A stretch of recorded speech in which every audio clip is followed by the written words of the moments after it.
పల్లెటూరు మరుటూరు నా భర్త ఉదయం 6 గంటలు ఉన్న చిన్న పెంకుటింటి ముందు అప్పటికే పొయ్యి పగులు మొదలయ్యాయి. పక్కనే ఉన్న కొట్టంలో ఆవులు అరుస్తున్నాయి. దూరంగా పొలాల్లోకి వెళ్తున్న రైతుల మాటలు వినిపిస్తున్నాయి.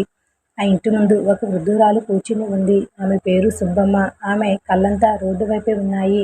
ఇంకా లేవలేదా నా రాఘవ అని తనలో తానే అనుకుంటూ ఇంట్లోకి చూసింది. రాఘవ లేవరా, తెల్లారిపోయింది. లోపల మంచం మీద పడుకున్న రాఘవ కళ్ళు తెరిచాడు. లేచాను బామ్మ అని చెప్పి మళ్ళీ కాసేపు పడుకున్నాడు. లేచాను అంటావు కానీ లేవవు అని సుబ్బమ్మ నవ్వుకుంది. కొద్దిసేపటికి రాఘవ బయటకు వచ్చాడు. ఎత్తుగా బలంగా ఉంటాడు. ఎండలో తిరిగే మనిషి కావడంతో శరీరం గట్టిగా ఉంటుంది. చేతిలో పొలం పని ఉపయోగించే కర్ర. ముఖంలో ఎప్పుడు ఒక మొరటి చూపు. కానీ బామ్మ ముందు మాత్రం అతని స్వరం మారిపోతుంది. బామ్మ, మందులు వేసుకున్నావా? వేసుకున్నాను, అబద్ధం చెప్పకు అని ఆమె దగ్గర ఉన్న మందుల సీసా తీసుకుని చూశాడు. ఇంకా మిగిలే ఉన్నాయి. నాకు బాగానే ఉందిరా, నువ్వు బాగున్నావా లేదా నేను చూసుకుంటాను అని మందులు ఇచ్చాడు. సుబ్బమ్మ అతని వైపు చూసి నవ్వింది. నువ్వు బయట అందరితో మొరటుగా మాట్లాడతావు, నా దగ్గర మాత్రం ఎందుకు ఇంత మంచివాడివిరా? రాఘవ నవ్వాడు. నువ్వు నా బామ్మవి కదా అని చెప్పి పొలం వైపు బయలుదేరాడు. అతని వెనుకే సుబ్బమ్మ చూస్తూ ఉండిపోయింది. ఆమెకు తెలుసు తన మనవడు చెడ్డవాడు కాదు, కానీ దారి తప్పిపోయాడు. రాఘవ చిన్నప్పటి నుండి ఇలాగే పెరిగాడు. అతని తల్లిదండ్రులు అతను చిన్నవాడిగానే ఉన్నప్పుడు చనిపోయారు. అప్పుడు అతని చిన్నాన్నలు ముందుకు వచ్చారు. పిల్లాడిని మేము చూసుకుంటాం అని అందరినీ నమ్మించారు. కానీ ఆస్తి విషయం వచ్చేసరికి వాళ్ళ అసలు స్వభావం బయటపడింది. తండ్రి సంపాదించిన భూమిలో ఎక్కువ భాగాన్ని తమ పేర్ల మీదకు మార్చుకున్నారు. రాఘవకు మాత్రం కొంత భూమిని మాత్రమే మిగిల్చారు. ఇదే నీ వాటా అని అతని చేతిలో కొన్ని పత్రాలు పెట్టారు. అప్పుడు రాఘవకు ఏమీ అర్థం కాలేదు. అమ్మమ్మ మాత్రం ఆ అన్యాయాన్ని చూసి కన్నీళ్లు పెట్టుకుంది. పిల్లాడికి చేయవలసిన న్యాయం చేయకుండా ఇలా ఎలా చేస్తారు అని అడిగినా ఎవరూ పట్టించుకోలేదు. చివరికి సుబ్బమ్మ తన మనవడిని తన దగ్గరికి తీసుకుంది. నువ్వు నా దగ్గరే ఉండు, నీకు నేను ఉన్నాను. అప్పటి నుండి రాఘవకు ఆమె తల్లి, ఆమె తండ్రి. రాఘవ చదువులో పెద్దగా ఆసక్తి చూపలేదు. 10వ తరగతి దాటిన తర్వాత కూడా చదువు మీద మనసు పెట్టలేదు. ఎలాగో డిగ్రీలో చేరాడు. కానీ 3rd ఇయర్కి వచ్చేసరికి చదువు పూర్తిగా వదిలేశాడు. నా చదువు వద్దు బామ్మ, పొలం చూసుకుంటాను అని చెప్పాడు. బామ్మ చాలా చెప్పింది, కనీసం డిగ్రీ అయినా పూర్తి చేయరా, మనకు పొలం ఉంది కదా అని చెప్పి వెళ్ళిపోయాడు. అలా రాఘవ వ్యవసాయంలోకి వచ్చాడు. పొలం పని బాగా తెలుసు. కష్టపడడానికి భయపడడు. కానీ సంపాదించిన డబ్బును దాచుకోవడం మాత్రం తెలియదు. ఊరిలో కొంతమంది కుర్రాలతో తిరగడం మొదలుపెట్టాడు. మొదట సరదాగా, తర్వాత అదే అలవాటయింది. మద్యం, పేకాట, సంపాదించిన డబ్బు చేతులు నిలవదు. సుబ్బమ్మ ఎంత చెప్పినా వినడు. రాఘవ, నీకు ఉన్నది ఈ భూమి ఒక్కటే, దాన్ని కూడా ఇలా నాశనం చేసుకోకు. నాకు తెలుసు బామ్మ, తెలిస్తే ఇలా ఎందుకు చేస్తున్నావు? రాఘవ సమాధానం చెప్పకుండా బయటికి వెళ్ళిపోయాడు. అయినా సుబ్బమ్మను మాత్రం ఏ రోజు నిర్లక్ష్యం చేయడు. ఒకరోజు సాయంత్రం రాఘవ పొలం నుండి ఇంటికి వచ్చేసరికి సుబ్బమ్మ మంచం మీద నీరసంగా పడుకొని ఉంది. బామ్మ అని దగ్గరికి వెళ్ళాడు. ఆమె కళ్ళు తెరిచింది. వచ్చావారా? ఏమైంది? ఏమీ లేదు, నీకు జ్వరంగా ఉంది అని వెంటనే ఆసుపత్రికి తీసుకుని వెళ్ళాడు. కానీ ఆమె ఆరోగ్యం రోజు రోజుకి క్షీణించింది. కొన్ని రోజుల తర్వాత సుబ్బమ్మ కూడా రాఘవను ఒంటరిగా వదిలి వెళ్ళిపోయింది. ఆ రోజు రాఘవ మొదటిసారి ఇంట్లోకి వచ్చి బామ్మ అని పిలిచాడు. ఎవ్వరూ సమాధానం చెప్పలేదు. అతని కళ్ళల్లో నీళ్లు తిరిగాయి. తన జీవితంలో చివరి మనిషిని కూడా కోల్పోయాడు. సుబ్బమ్మ మరణ వార్త తెలుసుకుని మోహన్ గారు సిటీ నుండి ఊరికి వచ్చారు. రాఘవ తండ్రికి మోహన్ గారు సిటీ సన్నిహిత స్నేహితుడు. అంత్యక్రియలు పూర్తయ్యే వరకు అతని దగ్గరే ఉన్నారు. రాఘవ, ఇక నువ్వు ఒంటరివాడివి, నా మాట విను, పెళ్లి చేసుకో. రాఘవ, ఇక నువ్వు ఒంటరివాడివి, నా మాట విను, పెళ్లి చేసుకో. రాఘవ వెంటనే తల ఊపాడు. నాకు పెళ్లి వద్దు. ఎందుకు?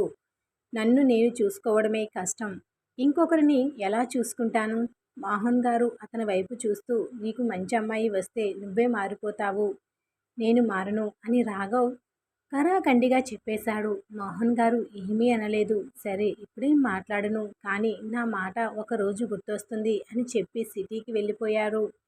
కొన్ని రోజుల తర్వాత మోహన్ గారు మళ్ళీ ఊరికి వచ్చారు. ఈసారి రాఘవను ఒంటరిగా కూర్చోబెట్టి, నువ్వు ఇలా ఉంటే నీ జీవితం చేజారిపోతుంది అన్నారు. రాఘవ మౌనంగా ఉన్నాడు. నా చిన్న కూతురు కావ్యకు మంచి సంబంధం వచ్చింది. రాఘవ వెంటనే లేచాడు. మోహన్ మామ, నా గురించి ఆలోచించకండి. నీ గురించి ఆలోచించకుండా ఎలా ఉంటాను? నువ్వు నా స్నేహితుడి కొడుకువి. అయినా రాఘవ్ ఒప్పుకోలేదు. అదే సమయంలో సిటీలో మోహన్ గారు తన కూతురితో మాట్లాడుతున్నారు. కావ్య మంచి సంబంధం వచ్చింది. కావ్య పుస్తకం మూసి తండ్రి వైపు చూసింది. నాన్న, నాకు ఇప్పుడే పెళ్లి వద్దు. ఎందుకమ్మా? నా చదువు పూర్తవ్వాలి. నాకు ఉద్యోగం చేయాలి. నా కాళ్ళ మీద నేను నిలబడాలి. మోహన్ గారు ఆమె మాటలు విన్నారు. కానీ సంబంధం చాలా మంచిది. నెమ్మదిగా ఆమెను ఒప్పించే ప్రయత్నం చేశారు. కావ్యకు ఇష్టం లేకపోయినా చివరికి తండ్రి కోసం మౌనంగా అంగీకరించింది. ఆమెకు తెలియదు, తన జీవితాన్ని మార్చిపోయే మనిషి ఒక సిటీ ఇంట్లో కాదు, ఊరి చివర ఉన్న చిన్న పెంకుటింట్లో ఆమె కోసం ఎదురు చూస్తున్నాడని.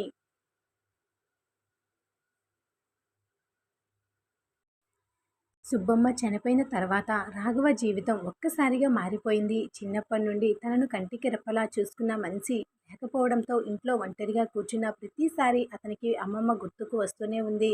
అయితే బాధను బయటకు చూపించే స్వభావం రాఘవది కాదు. పగలు పొలానికి వెళ్ళి పనిచేసేవాడు, సాయంత్రం మళ్ళీ తన స్నేహితులతో తిరిగేవాడు. అమ్మమ్మ ఉన్నప్పుడు కనీసం ఆమె మాటకైనా ఇంటికి వచ్చేవాడు. ఇప్పుడు అడిగేవాళ్ళు ఎవ్వరూ లేకపోవడంతో అతని పాత అలవాట్లు మరింత పెరిగాయి. వ్యవసాయం చేసి వచ్చిన డబ్బుతో కొంత ఇంటి ఖర్చులకు పెట్టి మిగిలినది స్నేహితులతో కలిసి ఖర్చు చేసేవాడు. తన జీవితాన్ని ఎలా నడపాలో అతనికి ఒక పద్ధతి లేకపోయినా తనకు ఉన్న భూమి మీద మాత్రం మంచి అవగాహన ఉండేది. సుబ్బమ్మ చనిపోయిన కొన్ని రోజుల తర్వాత మోహన్ గారు మళ్ళీ ఊరికి వచ్చారు. రాఘవ్ ఇంటి పరిస్థితిని చూసి కొంతసేపు ఏమీ మాట్లాడకుండా అతని పక్కనే కూర్చున్నారు. చిన్నప్పటి నుండి తన స్నేహితుడి కొడుకును చూస్తున్న మోహన్ గారికి రాఘవ్లో ఉన్న మంచి కూడా తెలుసు. అతను పాడవుతున్న తీరు కూడా తెలుసు. రాఘవ, ఇలా ఒంటరిగా ఉండడం మంచిది కాదు. నీకు ఒక తోడు కావాలి. పెళ్లి చేసుకో అని మెల్లగా చెప్పారు. రాఘవ్ మాత్రం వెంటనే నాకు పెళ్లి వద్దు మోహన్ మామ. నా జీవితం నాకు నచ్చినట్టు ఉంది. ఇంకొక అమ్మాయి తీసుకొచ్చి నా వల్ల ఆమెను ఎందుకు ఇబ్బంది పెట్టాలి అని కరాఖండిగా చెప్పాడు. మోహన్ గారు అతని మాటలకు కోపం తెచ్చుకోకుండా, నీకు నచ్చినట్టు ఉండడం తప్పు కాదు రాఘవ, కానీ నీ జీవితం ఎటు వెళ్తుందో ఒకసారి ఆలోచించు అన్నారు. రాఘవ్ మాత్రం ఏం సమాధానం చెప్పకుండా బయటికి వెళ్ళిపోయాడు. ఇక సిటీలో మోహన్ గారి ఇంట్లో మరే పరిస్థితి ఉంది. ఆయనకు ఇద్దరు కూతుర్లు. పెద్దమ్మాయికి పెళ్ళైపోయి తన భర్తతో సెటిల్ అయిపోయింది. చిన్నమ్మాయి కావ్య మాత్రం ఇంకా చదువుకుంటుంది. చదువులో చాలా చురుకైన కావ్యకు చిన్నప్పటి నుండి ఒకే ఒక కోరిక, బాగా చదువుకొని మంచి ఉద్యోగం సంపాదించి తన కాళ్ళ మీద తాను నిలబడాలని. పెళ్లి గురించి ఇంట్లో ఎవరైనా మాట్లాడితే, నాన్న, నా చదువు పూర్తయ్యే వరకు పెళ్లి మాత్రం వద్దు అని స్పష్టంగా చెప్పేది. కానీ ఒకరోజు మోహన్ గారు తనకు వచ్చిన సంబంధం గురించి ఆమెతో మాట్లాడారు. కుటుంబం మంచిది, సంబంధం కూడా చాలా మంచిది కావడంతో ఆయనకు ఆ పెళ్లి చేయాలనే కోరిక బలంగా ఉంది. కావ్య, నీ చదువు గురించి నాకు తెలుసు, కానీ ఈ సంబంధం కూడా చాలా మంచిది. నువ్వు చదువు కొనసాగించాలంటే పెళ్లి తర్వాత కూడా చదువుకోవచ్చు అని నెమ్మదిగా ఒప్పించే ప్రయత్నం చేశారు. కావ్యకు మాత్రం పెళ్లి అనే ఆలోచన ఇష్టం లేదు. అయినా తండ్రిని మనసు బాధ పెట్టలేక చివరికి ఏమీ మాట్లాడకుండా మౌనంగా అంగీకరించింది. మరొక వైపు మోహన్ గారు రాఘవను మళ్ళీ ఒప్పించే ప్రయత్నం చేశారు. ఈసారి మాత్రం అతని దగ్గర కూర్చుని, రాఘవ, నా చిన్న కూతురి సంబంధం చూస్తున్నాం. నువ్వు నా స్నేహితుడి కొడుకువి. నీ తండ్రి నాకు ఎంత దగ్గరో నీకు తెలుసు. నీ పరిస్థితి నాకు తెలుసు. నువ్వు ఒప్పుకుంటే ఈ పెళ్లి గురించి ఆలోచిస్తాను అన్నారు. రాఘవ్ కొద్దిసేపు మౌనంగా ఉండి, మోహన్ మామ, నన్ను క్షమించండి. నాకు పెళ్లి చేసుకోవాలని ఆలోచన లేదు అని చెప్పాడు. మోహన్ గారు అతని నిర్ణయాన్ని బలవంతంగా మార్చాలని ప్రయత్నించలేదు. కానీ రాఘవ్ పరిస్థితి చూసి అతన్ని అలా వదిలేయడం కూడా తనకి ఇష్టం లేదు. సరే, ఇప్పుడే ఒప్పుకోకు, కానీ ఒకసారి ఆలోచించు అని చెప్పి వెళ్ళిపోయారు. కొన్ని రోజులకు కావ్య పెళ్లి సంబంధం ఖాయమైంది. మోహన్ గారి ఇంట్లో పెళ్లి పనులు మొదలయ్యాయి. బంధువులు, స్నేహితులు అందరూ ఇంటికి రావడం మొదలుపెట్టారు. ఆ సమయంలో మోహన్ గారు రాఘవన్ కూడా పిలిపించారు. నువ్వు నా కొడుకు లాంటి వాడివి, పెళ్లి పనుల్లో ఉండాలి అని చెప్పడంతో రాఘవ్ కూడా వచ్చి ఇంటి పనుల్లో తిరుగుతూ ఉండేవాడు. కావ్యకు మాత్రం అతను ఎవరో పెద్దగా తెలీదు. తండ్రి స్నేహితుడి కొడుకు అని మాత్రమే తెలుసు. రాఘవ్ కూడా ఆమెతో పెద్దగా మాట్లాడలేదు.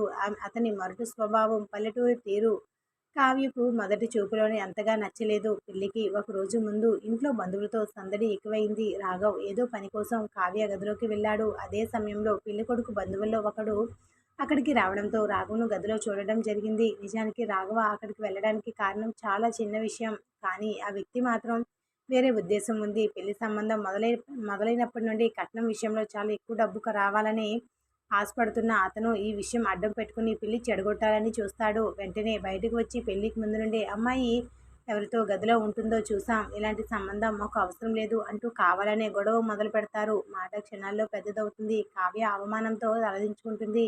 రాఘవ అసలు ఆ విషయం చెప్పడానికి ముందుకు వస్తూ, నేను ఆ గదిలో ఎందుకు వెళ్ళానంటే అని చెప్పబోతూ ఉండగా మోహన్ గారు అతన్ని ఆపేస్తారు. నువ్వు ఏమీ మాట్లాడుకు రాఘవా, నీ గురించి నాకు తెలుసు. నువ్వు ఎందుకు అక్కడికి వెళ్ళావో కూడా నాకు తెలుసు. నువ్వు మాట్లాడితే వాళ్ళు ఇంకా మాటలు పెంచుతారు. అని గట్టిగా చెప్పారు. పెళ్ళికొడుకు బంధువులు మాత్రం ఆగలేదు. కట్నం విషయంలో కూడా మాటలు మాట్లాడడంతో మోహన్ గారికి సహనం పూర్తిగా పోతుంది. నా కూతురి మీద నింద వేసి డబ్బు కోసం పెళ్లి చేసుకోవాలనుకునే ఇంటికి నా కూతురిని పంపను. నీ పెళ్లి ఇక్కడితో ఆగిపోతుంది. మీరు వెళ్ళిపోండి అని స్పష్టంగా చెప్తారు. ఆ మాటతో పెళ్ళికొడుకు వాళ్ళు వెళ్ళిపోతారు. ఇంట్లో అందరూ షాక్‌లో ఉండగా మోహన్ గారు మాత్రం కొద్దిసేపు ఆలోచించి రాఘవ వైపు చూస్తారు. ఆయన మనసులో అప్పటికే ఒక నిర్ణయం పుట్టింది. అది రాఘవకు మాత్రమే కాదు, కావ్య కూడా తన జీవితాన్ని పూర్తిగా మార్చే నిర్ణయం. పెళ్ళికొడుకు వాళ్ళు ఇంటి నుండి వెళ్ళిపోయిన తర్వాత ఇంట్లో ఒక్కసారిగా నిశ్శబ్దం ఏర్పడింది. కొద్దిసేపటి క్రితం వరకు పెళ్లి సందడితో నిండిపోయిన ఇల్లు ఇప్పుడు అందరి ముఖాలలో ఆందోళన కనిపిస్తుంది. కావ్య ఒక మూలన నిలబడి తలదించుకుని ఉంది. జరిగిన అవమానం ఆమెను లోపల నుండి బాధిస్తుంది. తాను ఏ తప్పు చేయకపోయినా తన గురించి అందరి ముందు అలా మాట్లాడడం ఆమెకు చాలా బాధగా అనిపించింది. మోహన్ గారు మాత్రం కూతురు దగ్గరికి వెళ్ళి, కావ్య నువ్వేమీ బాధపడకు, నీ మీద నాకు నమ్మకం ఉంది. ఎవరో డబ్బు కోసం మాటలు అన్నంత మాత్రాన నా కూతురి మీద నాకు అనుమానం రాదు అని ధైర్యం చెప్పారు. అంతలో మోహన్ గారు రాఘవను పక్కకు పిలిచారు. రాఘవ రాఘవ్ కూడా జరిగిన గొడవతో అసహనంగా ఉన్నాడు. మోహన్ మామ, నేను ముందే చెప్పాను కదా నాకు పెళ్లి వద్దని. ఇప్పుడు ఈ గొడవ కూడా నా వల్లే వచ్చింది. నేను వెళ్ళిపోతాను అన్నాడు. మోహన్ గారు అతని మాట వినగానే గట్టిగా, నువ్వెక్కడికి వెళ్ళడం లేదు అన్నారు. రాఘవ్ ఆశ్చర్యంగా ఆయన వైపు చూశారు. ఏమైంది మామ అని అడిగాడు. మోహన్ గారు కొద్దిసేపు మౌనంగా ఉండి, నా కూతురి పెళ్లి ఈరోజు జరగాల్సిందే, కానీ ఆమెను నమ్మని ఇంటికి పంపను. నువ్వు నా స్నేహితుడి కొడుకువి. నీ గురించి నాకు తెలుసు. నీలో చెడు అలవాట్లు ఉన్నాయని తెలుసు. నీ జీవితం ఎలా ఉందో కూడా తెలుసు.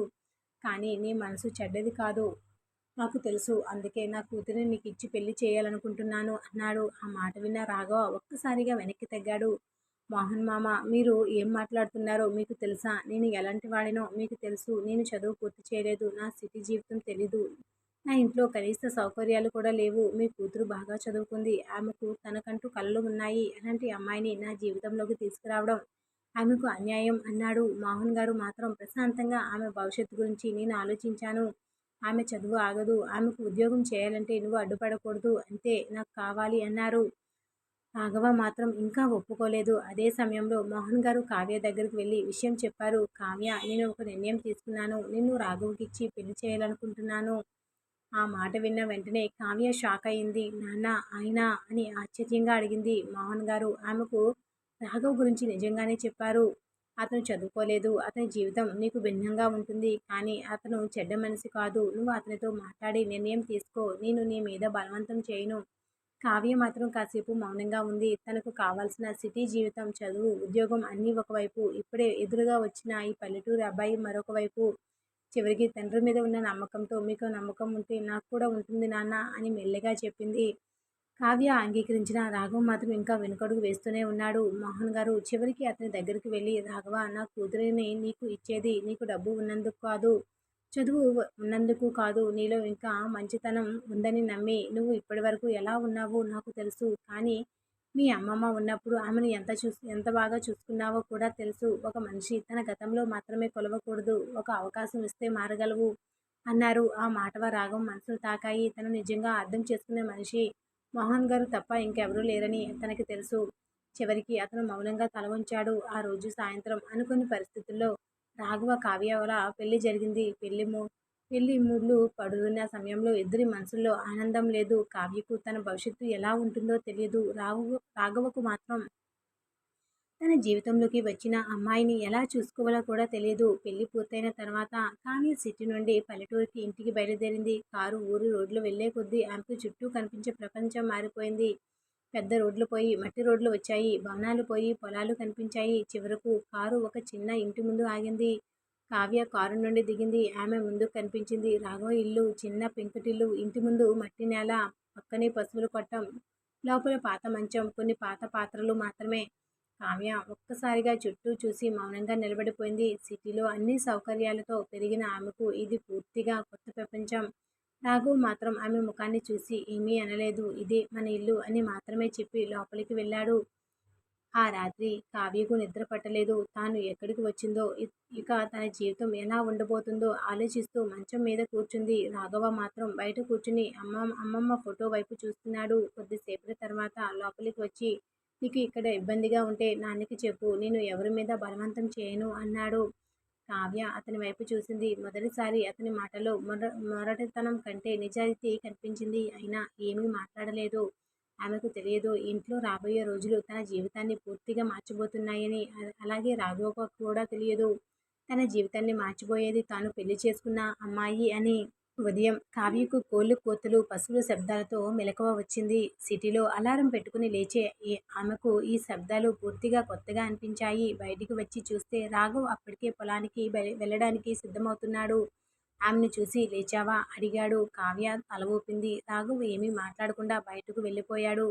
కావ్య మాత్రం ఇంట్లోకి తిరిగి వచ్చి చుట్టూ చూసింది. వంటగదిలో కొన్ని పాత్రలు, ఒక చిన్న పొయ్యి తప్ప పెద్దగా ఏమీ లేవు. ఇంట్లో ప్రత్యేకంగా బాత్రూమ్ కూడా లేదు. ఆ విషయం ఆమెకు చాలా ఇబ్బందిగా అనిపించింది. కానీ తండ్రికి ఫోన్ చేసి చెప్పాలనిపించిన పెళ్ళైన మరుసటి రోజే తిరిగి వెళ్ళిపోవాలని అనుకోవడం తనకు కూడా ఇష్టం లేక మౌనంగా ఉండిపోయింది. మధ్యాహ్నం రాఘవ పొలం నుండి ఇంటికి వచ్చాడు. చేతులు కడుక్కుని నిశ్శబ్దంగా కూర్చున్నాడు. కావ్య భోజనం పెట్టింది. అతను తింటూ ఉండగా, ఇక్కడ మీకు అన్నీ ఇలా సాధారణంగా ఉంటాయా అని అడిగింది. రాఘవ్ ఆమె వైపు చూసి, మాకు ఇలాగే అలవాటు అన్నాడు. నాకు అలవాటు లేదు అని కావ్య చెప్పింది.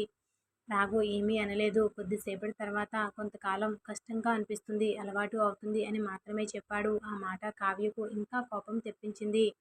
అలవాటు అవుతుంది అని చెప్పడం సులభం, ఇక్కడ ఉండాల్సింది నేను అని అనుకుంది. రోజులు గడుస్తున్న కొద్దీ కావ్యకు పల్లెటూరు జీవితం మరింత కష్టంగా అనిపించింది. ఉదయం నీళ్ల కోసం బావి దగ్గరకు వెళ్ళాలి. ఇంట్లో కరెంటు ఎప్పుడు ఉంటుందో తెలియదు. రాత్రి బయటకు వెళ్ళాలంటే చీకటిగా ఉంటుంది. సిటీ ఇంట్లో తనకి ఉన్న ప్రతి సౌకర్యం ఇక్కడ ఒక్కటి కూడా లేదు. ఒకరోజు తండ్రికి ఫోన్ చేసి, నాన్న నేను ఇక్కడ ఎలా ఉండాలో అర్థం కావటం లేదు అని బాధపడింది. మోహన్ గారు ఆమె మాటలు విని, కావ్య నీకు ఇబ్బందిగా ఉందని నాకు తెలుసు, కానీ రాఘవ్ నిన్ను ఏ విషయంలోనైనా బాధపెడుతున్నాడా అని అడిగారు. లేదు అని ఆమె చెప్పింది. అయితే కొంత సమయం ఇవ్వు. అతను జీవితం నీ దానికంటే పూర్తిగా భిన్నం. అతను అర్థం చేసుకోవడానికి ప్రయత్నించు అన్నాడు. కావ్య తండ్రి మాటల్లో ఉన్న నిజం కనిపించింది. రాఘవ్ మాత్రం ఒక పాత జీవితాన్ని వెంటనే మార్చుకోలేదు. సాయంత్రం అయితే ఊరిలో స్నేహితులు వచ్చేవారు. రాఘవ రా అని పిలిచేవారు. అతను వాళ్ళతో బయటకు వెళ్ళేవాడు. కావ్యకు అది నచ్చేది కాదు. కానీ పెళ్ళైన వెంటనే అతనితో గొడవ పెట్టుకోవడం కూడా ఇష్టం లేక మౌనంగా ఉండేది. ఆ రోజు రాత్రి రాఘవ్ చాలా ఆలస్యంగా ఇంటికి వచ్చాడు. కావ్య ఇంకా మేల్కొనే ఉంది. అతన్ని చూసి ఏమీ అడగలేదు. రాఘవ్ కూడా ఆమెను చూసి నిద్రపోలేదా అని అడిగాడు. మీరు రాకుండా ఎలా పడుకుంటాను అని అనుకోకుండా ఆమె నోటి నుండి వచ్చింది. ఆ మాట విన్న రాఘవ్ ఒక్కసారిగా ఆగిపోయాడు. తన కోసం ఇంట్లో ఎదురు చూస్తున్నారనే భావన అతనికి కొత్తగా అనిపించింది. కానీ ఆ విషయం బయటకు చెప్పకుండా నిశ్శబ్దంగా పడుకున్నాడు. మరుసటి రోజు రాఘవ్ పొలానికి వెళ్ళిన తర్వాత కావ్య ఇంటి పనులు చేస్తూ ఉండగా ఒక మహిళ ఇంటి దగ్గరకు వచ్చింది. రాఘవ్తో ఆమెకు పాత పరిచయం ఉన్నట్టు కావ్యకు అర్థమైంది. ఆమె రాఘవ్ గురించి అడిగి వెళ్ళిపోయింది. కావ్యకు అనుమానం వచ్చింది. రాఘవ తిరిగి వచ్చిన తర్వాత ఆమె ఏమీ అడగలేదు. కానీ ఆ రోజు నుండి అతని మీద ఒక తెలియని బాధ మొదలైంది.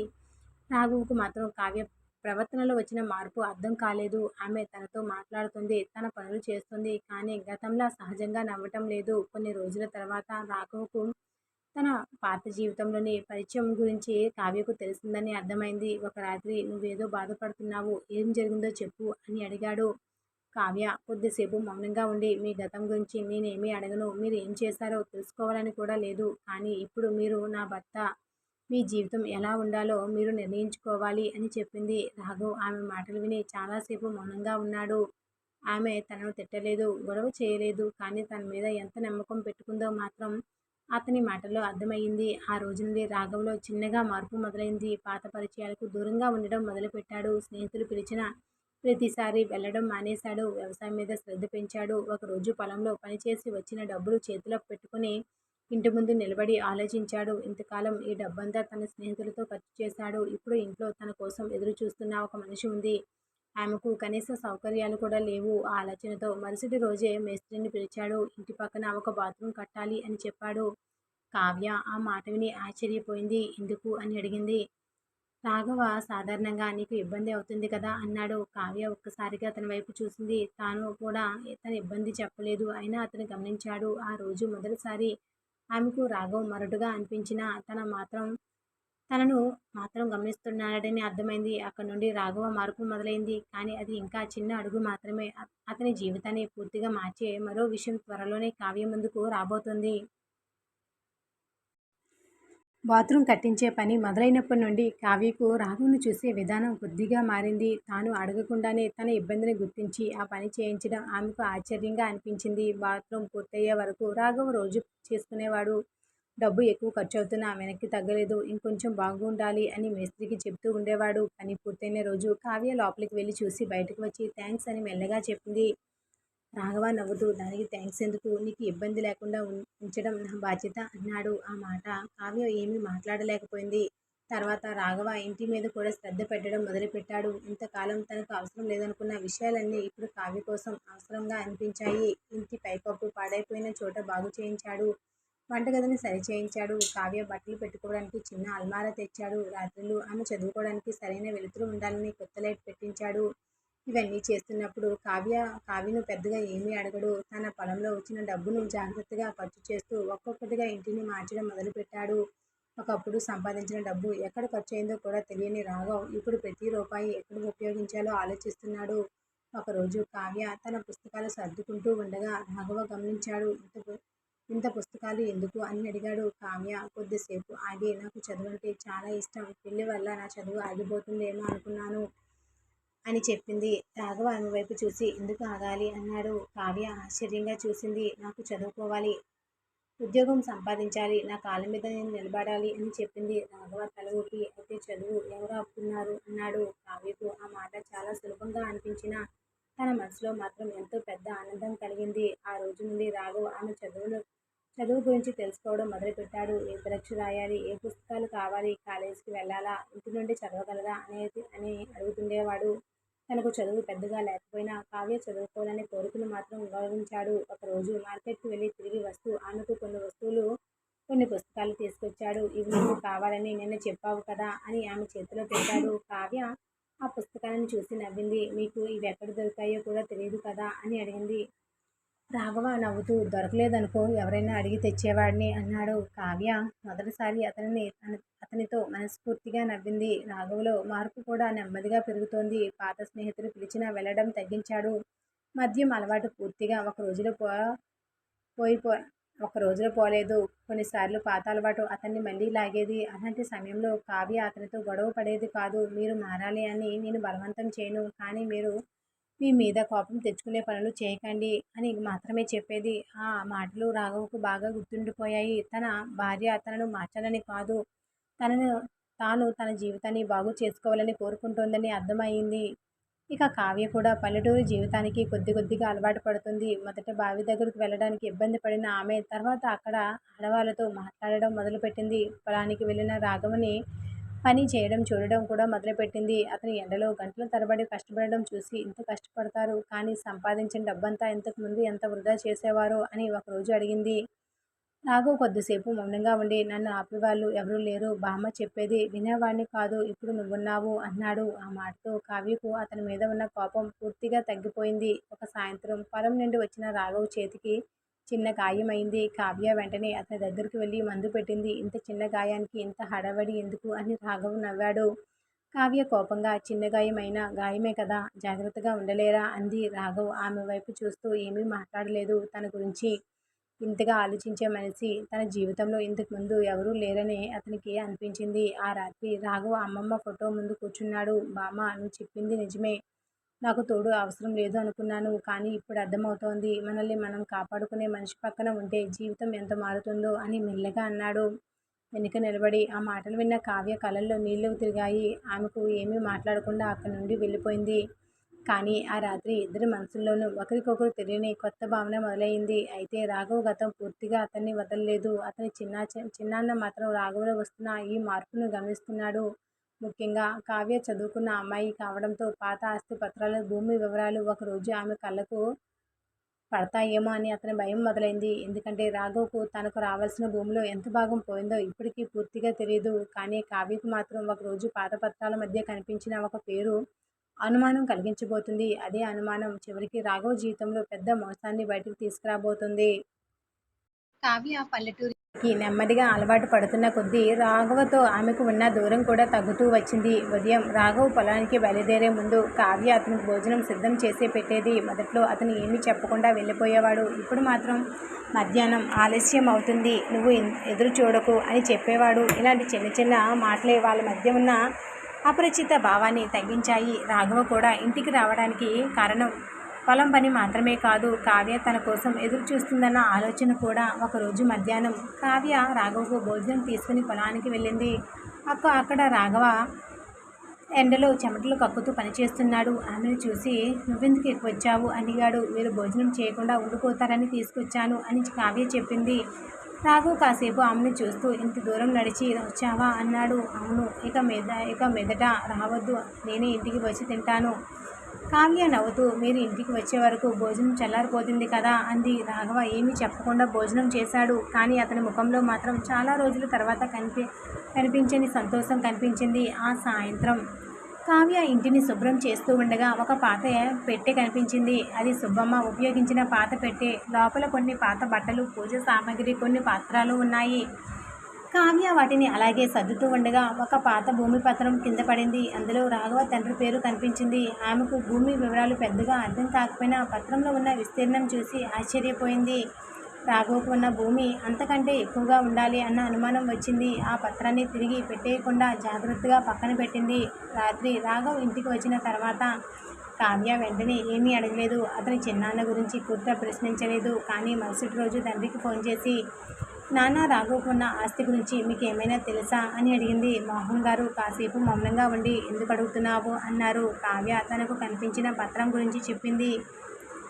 మోహన్ గారు కూడా ఆ విషయం విని ఆశ్చర్యపోయారు. నాకు పూర్తిగా తెలీదు. రాఘవ్ చిన్నవాడుగా ఉన్నప్పుడు అతని చిన్నాన్నలే ఆస్తి వ్యవహారాలు చూసుకున్నారు. నువ్వు తొందరగా ఏమీ చేయకు, ముందు పత్రాలు సరిగ్గా చూడు అని చెప్పారు.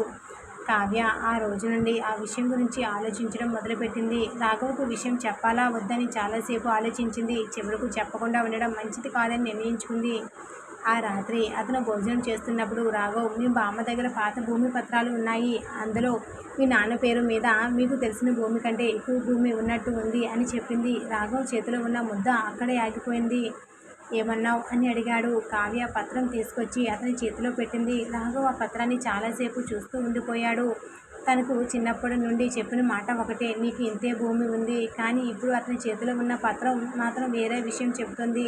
మరుసటి రోజు రాఘవ్ నేరుగా తన చిన్నాన్న ఇంటికి వెళ్ళాడు. చిన్నాన్న, నాన్నకి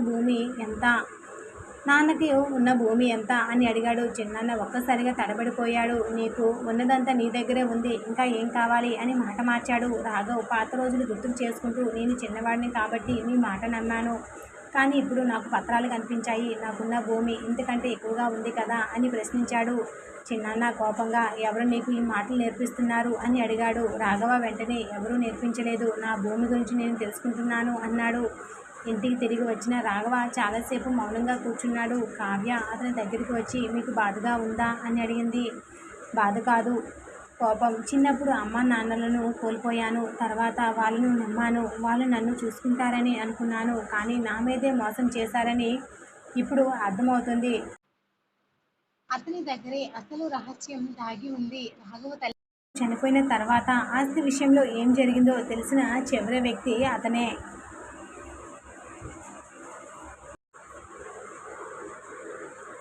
రాఘవ చిన్నాన్నకు పాత విషయం బయటపడుతుందనే భయం మొదలైంది. ఇన్ని సంవత్సరాలు రాఘవ చిన్నవాడు, తనకి ఏమీ తెలియదని భావించి అతని వాటాలోని భూమిని తన అధీనంలోనికి ఉంచుకున్నాడు.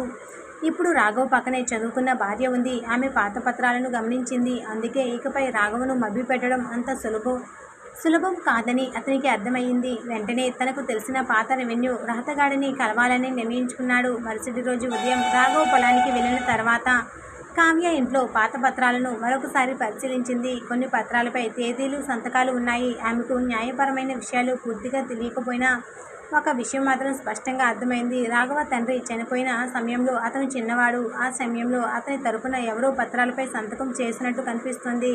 ఆ సంతకం ఎవరిదో తెలుసుకోవాలంటే పాత రికార్డులు చూడాల్సిందే. రాఘవ్ ఇంటికి వచ్చిన తర్వాత కావ్య ఆ విషయం చెప్పింది. ముందుగా మీకు నిజంగా ఎంత భూమి ఉందో తెలుసుకుందాం, తర్వాత చిన్నాన్నని అడుగుదాం అంది. రాఘవ్ కూడా ఆమె మాట విన్నాడు. ఇంతకు ముందైతే కోపంగా వెళ్ళి వెంటనే వెళ్ళి గొడవ చేసేవాడు. కానీ ఇప్పుడు కావ్య తన పక్కన ఉండడంతో ఆలోచించి అడుగు వేయాలని నిర్ణయించుకున్నాడు. సరే, రేపు మండల కార్యాలయానికి వెళ్దాం అన్నాడు. మరుసటి రోజు ఉదయం ఇద్దరూ కలిసి వెళ్లారు.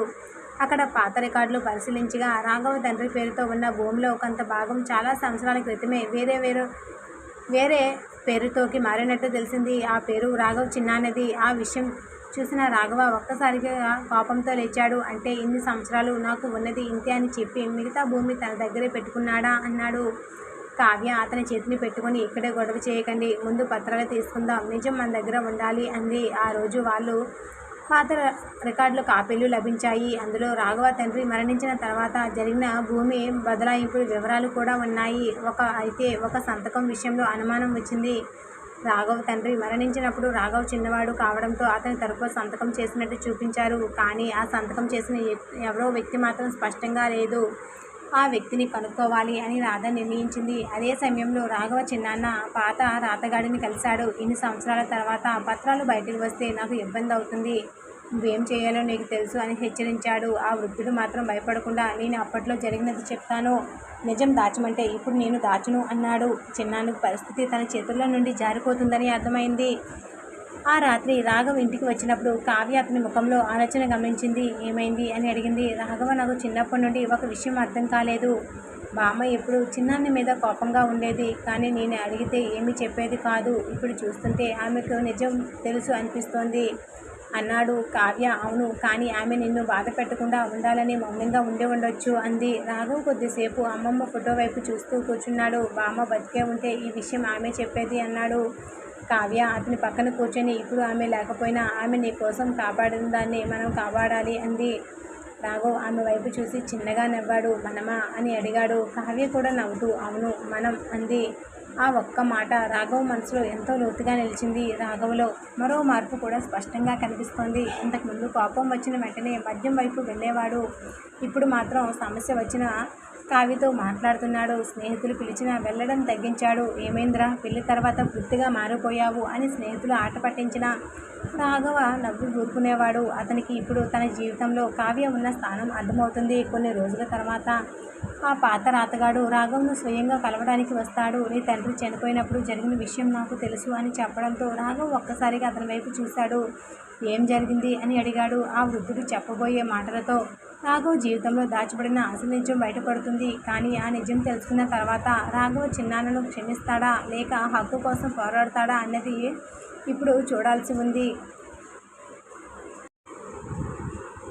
ఆ వృద్ధుడు రాఘవను చూసి, నీ తండ్రి చనిపోయినప్పుడు నువ్వు చాలా చిన్నవాడివి, నీకేం జరుగుతుందో నీకు తెలియదు, నీ చిన్నాన్నే అన్నీ చూసుకుంటానని ముందుకొచ్చాడు. కానీ అప్పటికే అతని మనసులో వేరే ఆలోచన ఉంది అని చెప్పాడు. రాఘవ శ్రద్ధగా వింటూ ఉండిపోయాడు. నీ తండ్రి పేరు మీద ఉన్న భూమిలో ఎక్కువ భాగం నీకు రావాల్సిందే, కానీ నువ్వు చిన్నవాడివని చెప్పి నీ తరఫున తానే సంతకం చేసినట్టు పత్రాలు తయారు చేయించాడు. ఆ భూమిని తన అధీనంలోకి తీసుకున్నాడు అన్నాడు. ఆ మాట విన్న రాఘవ ముఖంతో కోపం ఎర్రబడింది. అంటే నాకు రావాల్సిన భూమిని ఇన్ని సంవత్సరాలు అతనే అనుభవిస్తున్నాడా అని అడిగాడు. దానికి ఆ వృద్ధుడు తల ఊపాడు. అవును, మీ బామ్మకు విషయం తెలిసింది. అప్పట్లో ఆమె చాలా గొడవ చేసింది. కానీ నువ్వు చిన్నవాడివి, నిన్ను తీసుకొని ఎక్కడికైనా వెళ్ళిపోతే నీ భవిష్యత్తు ఏమవుతుందో అని భయపడి మౌనంగా ఉండిపోయింది. ఆ మాట విన్న రాఘవ్ కళ్ళల్లో నీళ్లు తిరిగాయి. తన బామ్మ తన కోసం ఎంత బాధపడిందో ఇప్పుడు అర్థమైంది. చిన్నప్పుడు తనకి ఏమీ తెలియకపోయినా ఆమె మాత్రం తన హక్కు కోసం పోరాడిందని తెలుసుకున్నాడు. బామ్మ నాకు ఎందుకు చెప్పలేదు అని బాధగా అడిగాడు. వృద్ధుడు నిన్ను చదివించింది నీ జీవితం నిలబెట్టాలని ఆమె అనుకుంది. చిన్న వయసులోనే ఆస్తి కోసం గొడవల్లో పడితే నువ్వు మరింత పాడైపోతావని భయపడింది అన్నాడు. రాఘవ్ తలదించుకున్నాడు. ఇంతకాలం తన బామ్మ తనను కేవలం ప్రేమతో పెంచిందనుకున్నాడు. కానీ ఆమె తన కోసం ఎంత పెద్ద బాధను మోసిందో ఇప్పుడు అర్థమైంది. కావ్య కూడా ఆ మాటలన్నీ విన్నది. ఆమె రాఘవ్ వైపు చూసి, ఇక కోపంతో ఏ నిర్ణయం తీసుకోకండి, మన దగ్గర పత్రాలు ఉన్నాయి, నిజం చెప్పే మనిషి కూడా ఉన్నాడు, మీకు రావాల్సిన దాన్ని చట్టపరంగా తీసుకుందాం అంది. రాఘవ్ మాత్రం కొద్దిసేపు మౌనంగా ఉన్నాడు. నాకు ఆస్తి మీద అంత ఆశ లేదు కావ్య, కానీ నన్ను చిన్నప్పుడే మోసం చేశాడనే విషయం మాత్రం బాధగా ఉంది అన్నాడు. కావ్య, అందుకే మీరు మీ హక్కు కోసం ప్రతీకారం కోసం కాదు పోరాడాలి, మీ హక్కు కోసం పోరాడాలి, ప్రతీకారం కోసం కాదు. బామ్మ మీ కోసం కాపాడింది కాబట్టి అని చెప్పింది. ఆ రోజు రాత్రి రాఘవ్ చాలాసేపు అమ్మమ్మ ఫోటో ముందు కూర్చున్నాడు. బామ్మ ఇప్పుడు నువ్వు బతుకున్నప్పుడు నేను నీ మాట వినలేదు. నువ్వు ఎంత చెప్పినా నా చదువు మానేశాను, డబ్బంతా వృధా చేశాను. నన్ను నువ్వు ఎంత దానికి నువ్వు ఎంత బాధపడ్డావో ఇప్పుడు అర్థమవుతుంది అని కన్నీళ్లతో మాట్లాడాడు. కావ్య కొంచెం దూరంలో నిలబడి అతన్ని చూస్తుంది. రాఘవ బాధను మొదటిసారి ఆమె ముందు బయటపెట్టాడు. నువ్వు వచ్చాక నా జీవితం మళ్ళీ నమ్మకం వచ్చింది అని అన్నాడు. కావ్య దగ్గరకు వచ్చి అతని పక్కనే కూర్చుంది. మీరు తప్పులు చేశారు, కానీ వాటిని సరిదిద్దుకునే అవకాశం కూడా మీకు ఉంది. నేను మీతోనే ఉంటాను అని చెప్పింది. మరుసటి రోజు రాఘవ్ తన చిన్నాన్నను కలవడానికి వెళ్ళాడు. ఈసారి అతని వెంట కావ్య కూడా వెళ్ళింది. చిన్నాన్న వాళ్ళిద్దరిని చూసిన మొదట అసహనంగా ఇంకేం కావాలి అడిగాడు. రాఘవ్ ప్రశాంతంగా నాకేమీ కావాలి అని నేను అడగలేదు, నాకు రావాల్సిన భూమి గురించి మాట్లాడడానికి వచ్చాను అన్నాడు. చిన్నాన్న వెంటనే కోపంగా నీకు ఉన్నదంతా నీ దగ్గరే ఉంది, ఇంకా ఎన్ని సంవత్సరాలు ఎవరో చెప్పిన మాటలు నమ్మి నన్ను అనుమానిస్తున్నావా అని అన్నాడు. కావ్య వెంటనే పాత పత్రాలు అతని ముందు పెట్టింది. ఇవెవరో చెప్పిన మాటలు కావు, రికార్డులు, ఇందులో ఉన్న వివరాలు మీకు కూడా తెలుసు అంది. చిన్నాన్న ఒక్కసారిగా నిశ్శబ్దంగా మారిపోయాడు. రాఘవ్ మాత్రం అతని కళ్ళలోకి చూస్తూ నేను చిన్నప్పుడు నన్ను చూసుకుంటానని చెప్పి నా భూమిని తీసుకున్నావు, నేను ఏమీ తెలియని వాడినని అనుకున్నావు, కానీ ఇప్పుడు నాకు అన్నీ తెలుసు అన్నాడు. చిన్నాన్న కోపంగా నీకు నేను చేసిన ఉపకారం మర్చిపోయావా, నిన్నెవరు పెంచారు అడిగాడు. రాఘవ్ ప్రశాంతంగా నన్ను పెంచింది మా బామ్మ, మీరు కాదు అని చెప్పాడు. ఆ మాటతో చిన్నాన్న ముఖం మారిపోయింది. అక్కడి నుండి రాఘవ్ తన హక్కు కోసం అధికారంగా చర్యలు తీసుకోవాలని నిర్ణయించుకున్నాడు. కానీ అతను ఎలాంటి గొడవకు వెళ్ళలేదు. కావ్య కూడా అతనికి అవసరమైన పత్రాలు సర్దింది. మోహన్ గారితో మాట్లాడి న్యాయపరంగా ఏం చేయాలో తెలుసుకున్నారు. ఇంతకాలం జీవితంలో ఏ విషయాన్ని సీరియస్గా తీసుకుని రాఘవ ఇప్పుడు మొదటిసారి తన భవిష్యత్తు కోసం బాధ్యతగా అడుగు వేస్తున్నాడు. అతనిలో వచ్చిన ఈ మార్పును చూసి కావ్యకు గర్వంగా అనిపించింది. ఇక ఇంటికి తిరిగి వచ్చిన తర్వాత కావ్య తన పుస్తకాలు తీసుకుని చదువుకోవడానికి కూర్చుంది. రాఘవ ఆమెను చూస్తూ నువ్వెందుకు చదువు పూర్తి చేసి ఉద్యోగం చేయాలనుకున్నావు కదా అని అడిగాడు. అవును అని కావ్య చెప్పింది. అయితే ఇక ఆలస్యం చేయకు, నీకు ఏ చదువు చదవాలన్నా చెప్పు, పొలం నుండి వచ్చే డబ్బుతో చూసుకుంటాను అన్నాడు.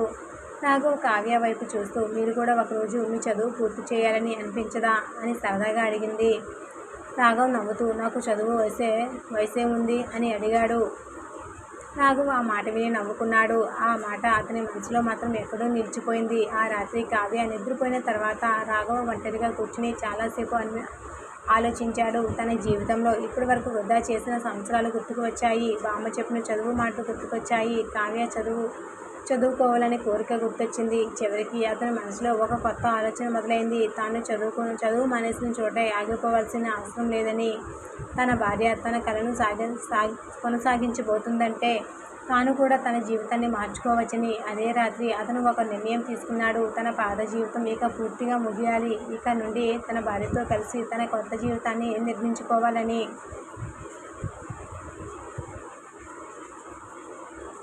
మరుసటి రోజు ఉదయం కావ్య లేచేసరికి రాఘవ ఇంట్లో కనిపించలేదు. సాధారణంగా పొద్దున్నే పొలానికి వెళ్లే ముందు ఆమెను లేపేవాడు. కానీ ఆ రోజు అతను ఏమీ చెప్పకుండా వెళ్ళిపోయాడు. కొద్దిసేపటి తర్వాత చేతిలో కొన్ని పుస్తకాలు, ఒక ఫైల్ పట్టుకుని ఇంటికి వచ్చాడు. కావ్య ఆశ్చర్యంగా ఏంటి ఇవన్నీ అడిగింది. రాఘవ ఆమె చేతిలో ఫైల్ పెట్టి నీ చదువుకు కావాల్సినవి, నువ్వు కాలేజీకి వెళ్ళి చదవాలంటే వెళ్ళొచ్చు, ఇంట్లో కూర్చుని చదవాలంటే కూడా చదువుకో, కానీ చదువు మాత్రం ఆగకూడదు అన్నాడు. కావ్య అతని వైపు చూస్తూ మీకు ఇంత శ్రద్ధ ఎప్పటి నుండి అని నవ్వింది. రాఘవ్ కూడా చిన్నగా నవ్వి నువ్వు నా భార్య అయ్యాక నుండి అనుకుంటా అన్నాడు. కావ్యకు ఆ మాట చాలా నచ్చింది. కానీ వెంటనే మరొక విషయం గుర్తొచ్చింది. మరి మీరు అని అడిగింది. రాఘవ్ అర్థం కానట్టు చూశాడు. మీ చదువు అని కావ్య అడిగింది. రాఘవ్ నవ్వుతూ నా చదువు అయిపోయింది, నేను మళ్ళీ చదవను అన్నాడు. కావ్య మాత్రం వదలలేదు. మీరు డిగ్రీ థర్డ్ ఇయర్లో కూడా ఆపేస్తారు కదా, పూర్తి చేయొచ్చు కదా అని అడిగింది. రాఘవ్ కాసేపు మౌనంగా ఉండి నా చదువు మీద అంత శ్రద్ధే లేదు అన్నాడు. కావ్య వెంటనే చదువు మీద ఆసక్తి లేకపోవడం వేరు, చదువుకోలేని అనుకోవడం వేరు అంది. ఆ మాట విన్న రాఘవ ఆమె వైపు చూసి నవ్వాడు. నువ్వు చాలా మాట్లాడుతున్నావు అన్నాడు. కావ్య కూడా నవ్వుతూ మీరు చాలా తక్కువ మాట్లాడుతున్నారు అంది. ఆ రోజు నుండి కావ్య చదువుకు సంబంధించిన పనులు మొదలుపెట్టింది. మోహన్ గారితో మాట్లాడి తన చదువును కొనసాగించే ఏర్పాట్లు చేసుకుంది. రాఘవ్ మాత్రం తన పొలంలో పనిలో మరింత శ్రద్ధ పెట్టాడు. వ్యవసాయం మీద తనకు ఉన్న అనుభవాన్ని ఉపయోగించి ఈసారి ఖర్చులు తగ్గించి మంచి దిగుబడి రావడానికి ప్రయత్నించాడు. ఇంతకుముందు స్నేహితులతో తిరిగి సమయం వృధా చేసిన రాఘవ్ ఇప్పుడు సమయం ఉదయం నుండి సాయంత్రం వరకు పొలంలోనే ఉండేవాడు. ఇంటికి వచ్చిన తర్వాత కూడా రోజువారీ ఖర్చయిన డబ్బులు అన్నీ ఒక పుస్తకంలో రాసుకునేవాడు. కావ్య అది చూసి ఇంతంతా ఎవరు నేర్పారు అని అడిగితే నువ్వు నేర్పినట్టు అనిపిస్తోంది అని నవ్వేవాడు.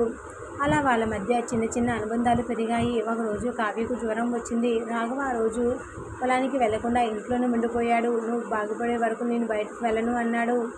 కావ్య మీ పని అని అడిగితే పొలం రేపు చూసుకుంటాను, నువ్వు బాగుండడం ముఖ్యం అన్నాడు.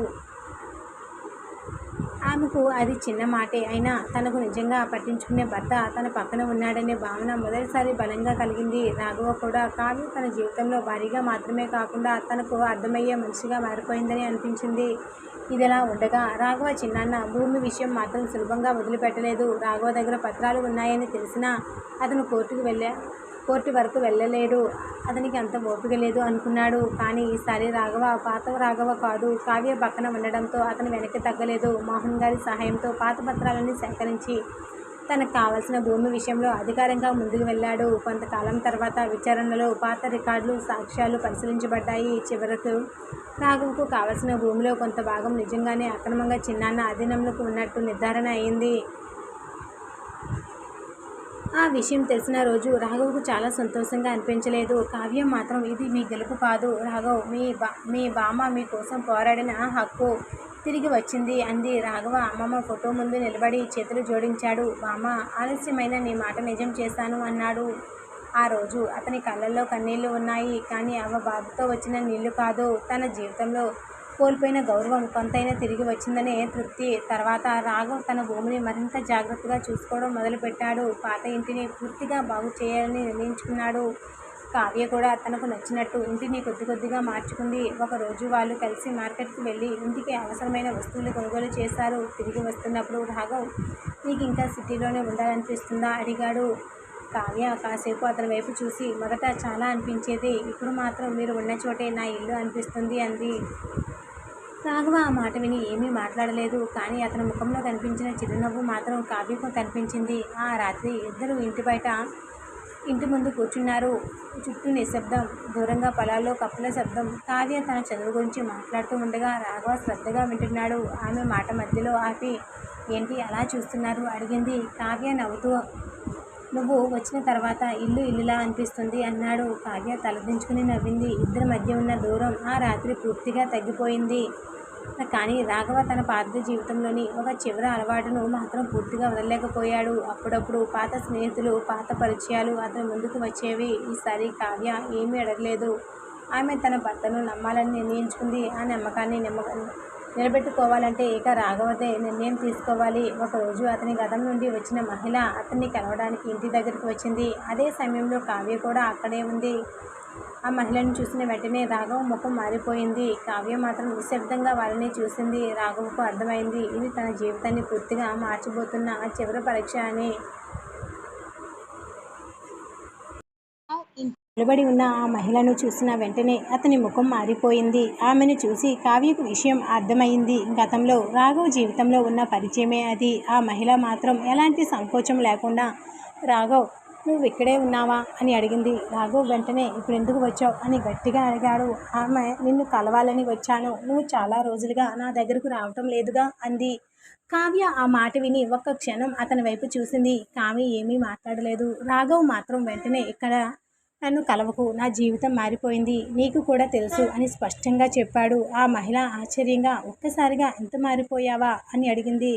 రాఘవ్ ప్రశాంతంగా, ఒక్కసారిగా కాదు, నెమ్మదిగా అర్థమైంది నేను చేస్తున్నది తప్పు అని, ఇక ఆ తప్పును కొనసాగించను అన్నాడు. ఆమె ఇంకా ఏమీ మాట్లాడకుండా అక్కడి నుండి వెళ్ళిపోయింది. ఆమె వెళ్ళిపోయిన తర్వాత కావ్య మౌనంగానే ఉంది. రాఘవ్ ఆమె దగ్గరికి వచ్చి, నువ్వేమి అడగాలనుకుంటున్నావో అడుగు అన్నాడు. కావ్య తల ఊపుతూ, నాకు ఏమీ అడగాలని లేదు అంది. రాఘవ్ మాత్రం, లేదు కావ్య, ఈసారి నువ్వు మౌనంగా ఉండకూడదు. నా గతం గురించి నీకు తెలిసినంత వరకు అది నీకు బాధ కలిగించి ఉంటుంది. నేను తప్పు చేశాను, కానీ నువ్వు నా జీవితంలోకి వచ్చిన తర్వాత ఆ తప్పును కొనసాగించాలని నాకు లేదు అన్నాడు. కావ్య అతని వైపు చూసి, మీ గతాన్ని మార్చలేరు, కానీ ఇక నుండి ఎలా ఉండాలో మాత్రం మీరు నిర్ణయించుకోవచ్చు అంది. ఆ మాట విన్న రాఘవ ఆమె చేతిని పట్టుకొని, ఇక నుండి నీ నమ్మకాన్ని ఎప్పుడు వమ్ము చేయను అన్నాడు. ఆ రోజు తర్వాత రాఘవ్ తన పాత విషయాలన్నిటినీ పూర్తిగా దూరం పెట్టాడు. స్నేహితులతో తిరిగే సమయం తగ్గిపోయింది. మద్యం కూడా మానేయాలని నిర్ణయించుకున్నాడు. మొదట కొన్ని రోజులు అతనికి చాలా కష్టంగా అనిపించింది. పాత స్నేహితులు వచ్చి ఒక్కసారి రారా పాత రోజుల్లో కూర్చుందాం అని పిలిచేవారు. రాఘవ్ మాత్రం ఇక నాకు జీవితం వద్దు, ఆ జీవితం వద్దు అని చెప్పేవాడు. ఒకప్పుడు తనను మార్చాలని బామ్మ చెప్పిన మాటలు గుర్తొచ్చేవి. ఇప్పుడు ఇదే మార్పును తనంతట తానే ఎంచుకున్నాడు. కావ్య కూడా అతనిలో వచ్చిన మార్పును గమనించింది. అయితే అతన్ని ప్రతిసారి ప్రశంసించకుండా సహజంగానే ఉండేది. ఒకరోజు రాఘవ్ పొలం నుండి వచ్చి అలసిపోయి కూర్చుంటే కావ్య నీళ్లు ఇచ్చింది.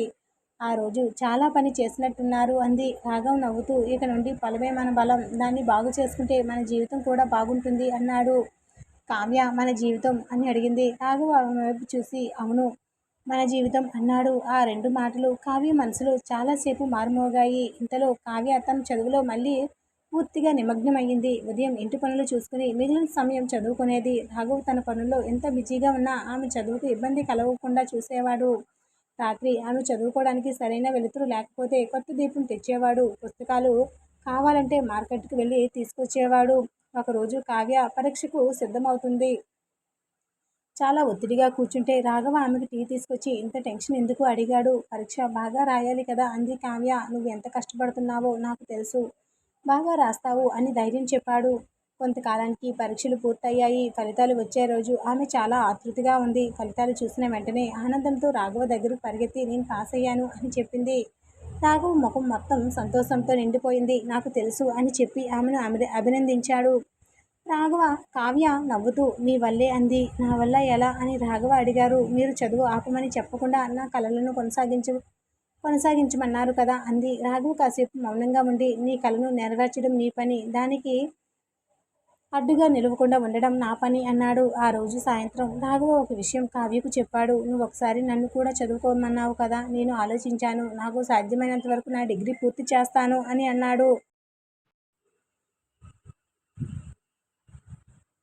ఆ రోజు సాయంత్రం రాఘవ్ ఒక విషయం కావ్యకు చెప్పాడు. నువ్వు ఒకసారి నన్ను కూడా చదువుకోమని అన్నావు కదా, నేను ఆలోచించాను. నాకు సాధ్యమైనంత వరకు నా డిగ్రీ కూడా పూర్తి చేస్తాను అన్నాడు. కావ్య ఆశ్చర్యంతో నిజంగానా అని అడిగింది.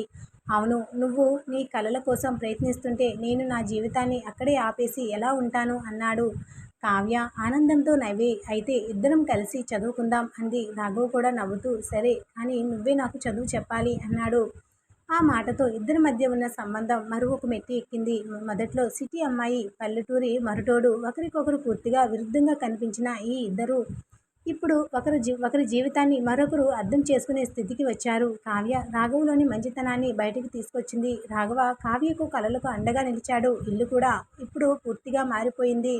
బాత్రూమ్, కొత్త వంటగది, బాగు చేసిన పైకప్పు, చదువుకునేందుకు చిన్న గది, ఒక్కొక్కటిగా ఇంటికి కొత్త రూపం వచ్చింది. ఒకప్పుడు రాఘవ్కు కేవలం ఉండడానికి ఉన్న ఇల్లు ఇప్పుడు వాళ్ళిద్దరి కలల ఇల్లుగా మారుతోంది. కానీ కథలో ఇంకా ఒక విషయం మిగిలింది. రాఘవ్ చిన్నాన్న చేసిన మోసం బయటపడినా అతను పూర్తిగా తన తప్పును ఒప్పుకోలేదు. తనకు రావాల్సిన భూమి తిరిగి వచ్చినా కూడా రాఘవ్ అతనిపై ప్రతీకారం తీర్చుకోవాలని అనుకోలేదు. నాకు నా హక్కు వచ్చింది అంతే చాలు, ఇక ఆయనతో నాకు గొడవ అనవసరం అని చెప్పాడు.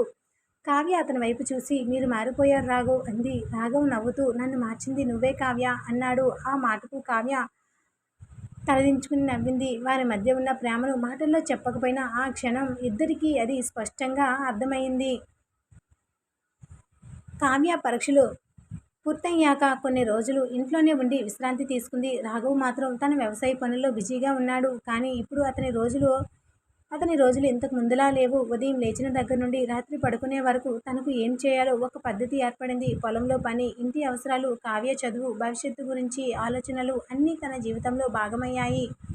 ఒకప్పుడు తనకు రేపటి గురించి ఆలోచన ఉండేది కాదు. కానీ ఇప్పుడు మాత్రం వచ్చే పంట ఎలా ఉండాలి, ఇంటిని ఇంకా ఎలా బాగు చేయాలి, కావ్య ఉద్యోగం కోసం ఏం చేయాలి, తాను డిగ్రీ ఎలా పూర్తి చేయాలి అని ఆలోచిస్తున్నాడు.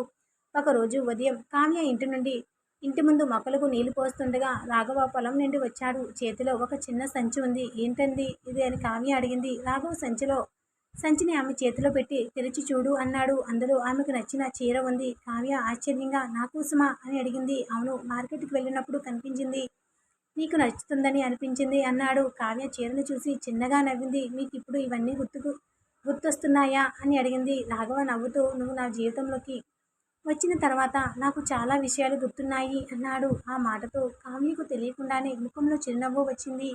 ఆ రోజు సాయంత్రం ఇద్దరు ఇంటి ముందు కూర్చున్నారు. కావ్య తన చదువు గురించి మాట్లాడుతూ ఉండగా రాఘవ్ శ్రద్ధగా వింటున్నాడు. నాకు ఉద్యోగం వస్తే సిటీకి వెళ్ళాల్సి రావచ్చు అని కావ్య చెప్పింది. రాఘవ్ ఒక్క క్షణం కూడా ఆలోచించకుండా అయితే వెళ్దాం అన్నాడు. కావ్య ఆశ్చర్యంగా మీరు కూడా వస్తారా అని అడిగింది. నువ్వు ఎక్కడ ఉంటే నేను అక్కడే ఉంటాను. కానీ మన పొలం అని రాఘవ్ ఆలోచిస్తూ అది ఎవరో చూసుకునేలా చేస్తాం. లేకపోతే నువ్వు ఉద్యోగం చేసే రోజుల్లో నేను ఊర్లో ఉండి చూసుకుంటాను. మనం ఎలా చూసుకోవాలో అప్పుడు నిర్ణయిద్దాం అన్నాడు.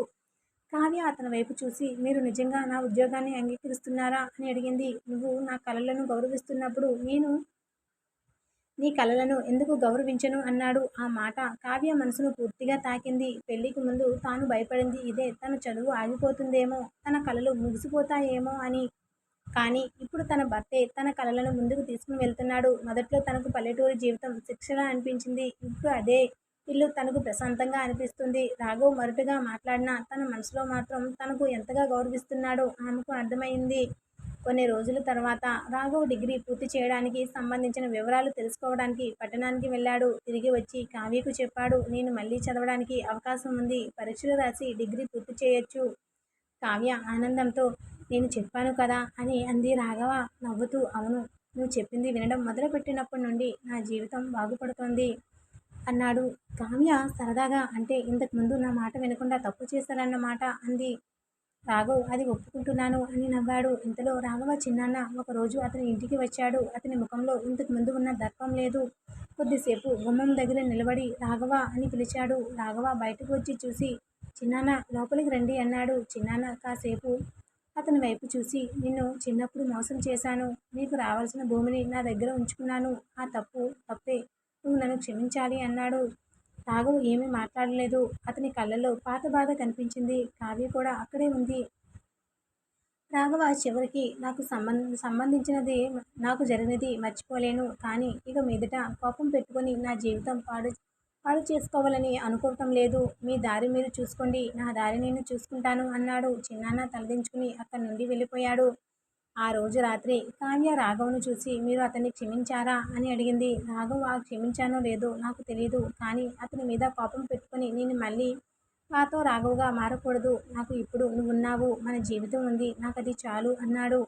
కావ్య అతని చేతిని పట్టుకుని అదే మీలో నాకు నచ్చిన మార్పు అంది. రాఘవ ఆమె వైపు చూసి నవ్వాడు. ఆ తర్వాత వాళ్ళ జీవితం మరింత ప్రశాంతంగా మారింది. రాఘవ్ డిగ్రీ పూర్తి చేయడానికి సిద్ధమవుతుండగా కావ్య తన ఉద్యోగం కోసం ప్రయత్నాలు మొదలుపెట్టింది. ఇద్దరు ఉదయం లేచి తమ తమ పనులు చేసుకుంటూ రాత్రికి ఒకరి రోజు ఒకరు ఎలా గడిచిందో చెప్పుకునేవారు. ఒకప్పుడు ఒకే ఇంట్లో ఉన్న ఇద్దరు అపరిచితులు ఇప్పుడు ఒకరి విజయాన్ని మరొకరు తమ విజయంగా భావించే స్థితికి వచ్చారు. సాయంత్రం పొలం అంచున నిలబడి కావ్య సూర్యాస్తమయాన్ని చూస్తుంది. రాఘవ్ ఆమె దగ్గరికి వచ్చి ఏం చూస్తున్నావు అని అడిగాడు. కావ్య నవ్వుతూ మొదటిసారి ఇక్కడికి వచ్చిన రోజు ఈ ఊరు నాకు అస్సలు నచ్చలేదు. ఇప్పుడు ఇదే ఊరు ఇంత అందంగా ఎందుకు కనిపిస్తుందో తెలుసా అని అడిగింది. రాఘవ ఎందుకు అని అడిగాడు. కావ్య అతని వైపు తిరిగి అప్పుడు ఈ ఊరిలో నాకు మనిషి కనిపించలేదు, ఇప్పుడు కనిపిస్తున్నాడు అంది. రాఘవ ఒక క్షణం మాట రాక ఆమె వైపు చూస్తూ ఉండిపోయాడు. ఆ తర్వాత మెల్లగా ఆమె చెయ్యి పట్టుకున్నాడు. ఎలాంటి పెద్ద మాటలు లేకుండా ఇద్దరు అక్కడ నిలబడ్డారు. పల్లెటూరు గాలి వాళ్ళను తాగుతుండగా ఒకప్పుడు బంధంగా మొదలైన ఈ పెళ్లి ఇప్పుడు నిజమైన జీవిత భాగస్వామిగా మారింది. కావ్య ఉద్యోగం కోసం దరఖాస్తు చేయడం మొదలుపెట్టింది. ఆమె సిటీకి వెళ్ళి ఉద్యోగం చేయాలనే కోరిక ఉన్నా ఇప్పుడు రాఘవను వదిలి వెళ్ళడం గురించి మాత్రం ఆలోచించలేకపోయింది. ఒకరోజు ఆమెకు సిటీలోని ఒక మంచి కంపెనీలో ఇంటర్వ్యూ కాల్ వచ్చింది. ఆ విషయం రాఘవకు చెప్పగానే అతను చాలా సంతోషించాడు. ఇది నీకు కావాల్సిన అవకాశం కదా, తప్పకుండా వెళ్ళి ఇంటర్వ్యూ రాయాలి అన్నాడు. కావ్య మాత్రం మీరు ఒంటరిగా ఎలా ఉంటారు, పొలం పని ఇల్లు అని సందేహంగా అడిగింది.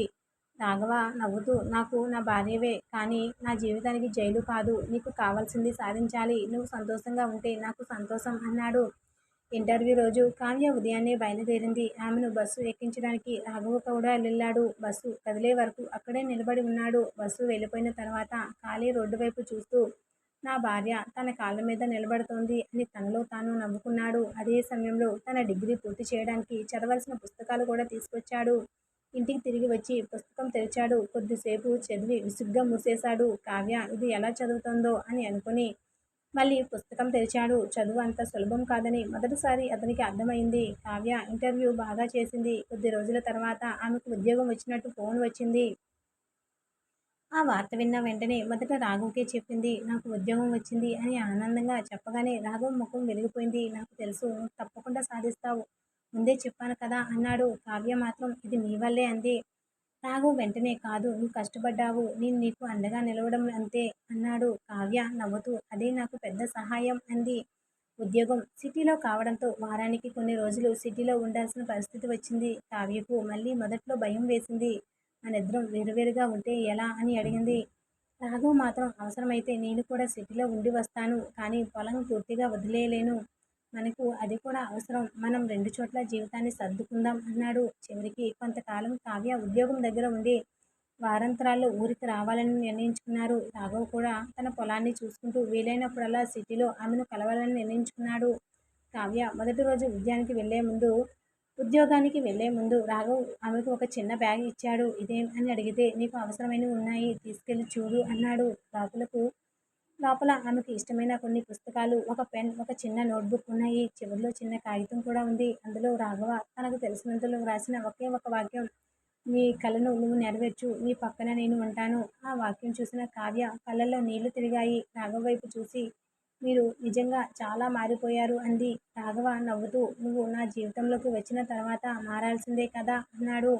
కావ్య ఉద్యోగంలోనే చేరిన తర్వాత మొదటి కొన్ని రోజులు బిజీగా గడిచాయి. కొత్త పని, కొత్త మనుషులు, కొత్త వాతావరణం. సాయంత్రం ఇంటికి వచ్చాక రాఘవ్ ఫోన్ చేసి ఒక రోజు మొత్తం జరిగిన విషయాలు చెప్పేది. రాఘవ శ్రద్ధగా విని అక్కడ ఎవరు నిన్ను ఇబ్బంది పెడుతున్నారా అని అడిగేవాడు. కావ్య నవ్వుతూ లేదు. మీరు మాత్రం పల్లెటూరు నుండి రోజు సెక్యూరిటీ ఆఫీసర్లా విచారణ చేస్తారు అనేది. రాఘవ్ చిన్న నువ్వు నా భార్యవి అడగకపోతే ఎలా అని చెప్పేవాడు. ఇక ఊరిలో రాఘవ్ జీవితం కూడా పూర్తిగా మారిపోయింది. ఇంతకుముందు అతన్ని చూసి పనిలేని కుర్రాడు అని మాట్లాడిన వాళ్ళు ఇప్పుడు రాఘవ్ చాలా మారిపోయాడు అని చెప్పుకునేవారు. పొలం బాగా సాగు చేస్తున్నాడు. డబ్బు వృధా చేయడం లేదు. మద్యం కూడా పూర్తిగా మానేశాడు. తన డిగ్రీ చదువు కూడా కొనసాగిస్తున్నాడు. అతని స్నేహితుల్లో కొందరు కూడా అతని మార్పు చూసి ఆశ్చర్యపోయారు. ఒకరోజు పాత స్నేహితుడు వచ్చి రాఘవ నిన్ను పెళ్లి చేసుకున్న అమ్మాయి మీద ఏ మంత్రం వేసిందిరా అని నవ్వుతూ అడిగాడు. రాఘవ్ కూడా నవ్వి మంత్రం ఏమీ లేదు. నాకు నా జీవితం విలువ తెలిసేలా చేసింది అన్నాడు. కొన్ని నెలలు ఇలా గడిచిపోయాయి. కావ్య జీవితంలో స్థిరపడింది. రాఘవ్ పొలం కూడా మంచి దిగుబడి వచ్చింది. అతను తన డిగ్రీ పరీక్షలకు సిద్ధమయ్యాడు. ఒకరోజు కావ్య ఊరికి వచ్చినప్పుడు రాఘవ తన పరీక్ష పేపర్ గురించి చెప్తూ ఈసారి పాస్ అవుతానో లేదో తెలియదు అన్నాడు. కావ్య మీరు కష్టపడ్డారు. ఫలితం ఏదైనా పర్వాలేదు అంది. రాఘవ నవ్వుతూ ఇలా నువ్వు మాట్లాడితే నాకు ఇంకా చదవాలనిపిస్తుంది అన్నాడు. ఆ రోజు రాత్రి ఇద్దరు ఇంటి పైకప్పుపై కూర్చున్నారు. చుట్టూ నిశ్శబ్దం. కావ్య తన ఉద్యోగం గురించి మాట్లాడుతుంది. రాఘవ్ తన పొలం గురించి చెప్తున్నాడు. ఒక్కసారిగా కావ్య రాఘవ మనం పెళ్లి ఎలా జరిగిందో గుర్తుందా అని అడిగింది. రాఘవ నవ్వుతూ ఎలా మర్చిపోతాను నువ్వు నన్ను చూసి మాట్లాడలేదు అన్నాడు. కావ్య కూడా నవ్వింది. అప్పుడు నేను భయపడ్డాను. నా జీవితం మొత్తం అయిపోయిందని అనుకున్నాను. రాఘవ్ ఆమె వైపు చూసి నాకు కూడా అలాగే అనిపించింది. కానీ ఇప్పుడు చూస్తే రోజు నా జీవితంలో మంచి రోజు అనిపిస్తుంది అన్నాడు. కావ్య అతని భుజంపై తలవాల్చి రాఘవ్ మౌనంగా ఆమెకు దగ్గరను తీసుకున్నాడు. మాటల్లో చెప్పలేకపోయినా వాళ్ళిద్దరికీ ఒక విషయం స్పష్టంగా తెలుసు. వాళ్ళ పెళ్లి మొదటి పరిస్థితుల వల్ల జరిగింది. కానీ వాళ్ళ బంధం మాత్రం ప్రేమతో ఏర్పడింది. కావ్య ఉద్యోగంలో చేరి కొన్ని నెలలు గడిచాయి. వారానికి కొన్ని రోజులు సిటీలో ఉండి మిగతా రోజులు ఊరికి వచ్చేది. మొదట్లో సిటీలో ఒంటరిగా ఉండడం ఆమెకు కష్టంగా అనిపించినా రాఘవ ప్రతిరోజు ఫోన్ చేసి మాట్లాడటంతో ఆ రోజు బాధ తగ్గిపోయింది. రాఘవ్ కూడా ఆమెతో మాట్లాడకుండా రోజు ముగించేవాడు కాదు. ఉదయం పొలానికి వెళ్లే ముందు ఒక ఫోన్, మధ్యాహ్నం మధ్యలో ఒకసారి, రాత్రి పడుకునే ముందు తప్పకుండా మాట్లాడేవాడు. ఒకప్పుడు గంటల తరబడి స్నేహితులతో గడిపే రాఘవ ఇప్పుడు తన భార్యతో మాట్లాడడానికి సమయం చూసుకునే స్థితికి వచ్చాడు. శనివారం కావ్య ఊరికి వచ్చినప్పుడు రాఘవ పొలం నుండి ఆలస్యంగా వచ్చాడు. ఇంట్లోకి వచ్చిన వెంటనే ఆమె ఇంత ఆలస్యం ఎందుకు అని అడిగింది. పంటకు నీళ్లు పెట్టించాను. పని పూర్తయ్యే వరకు రావడం కుదరలేదు అన్నాడు.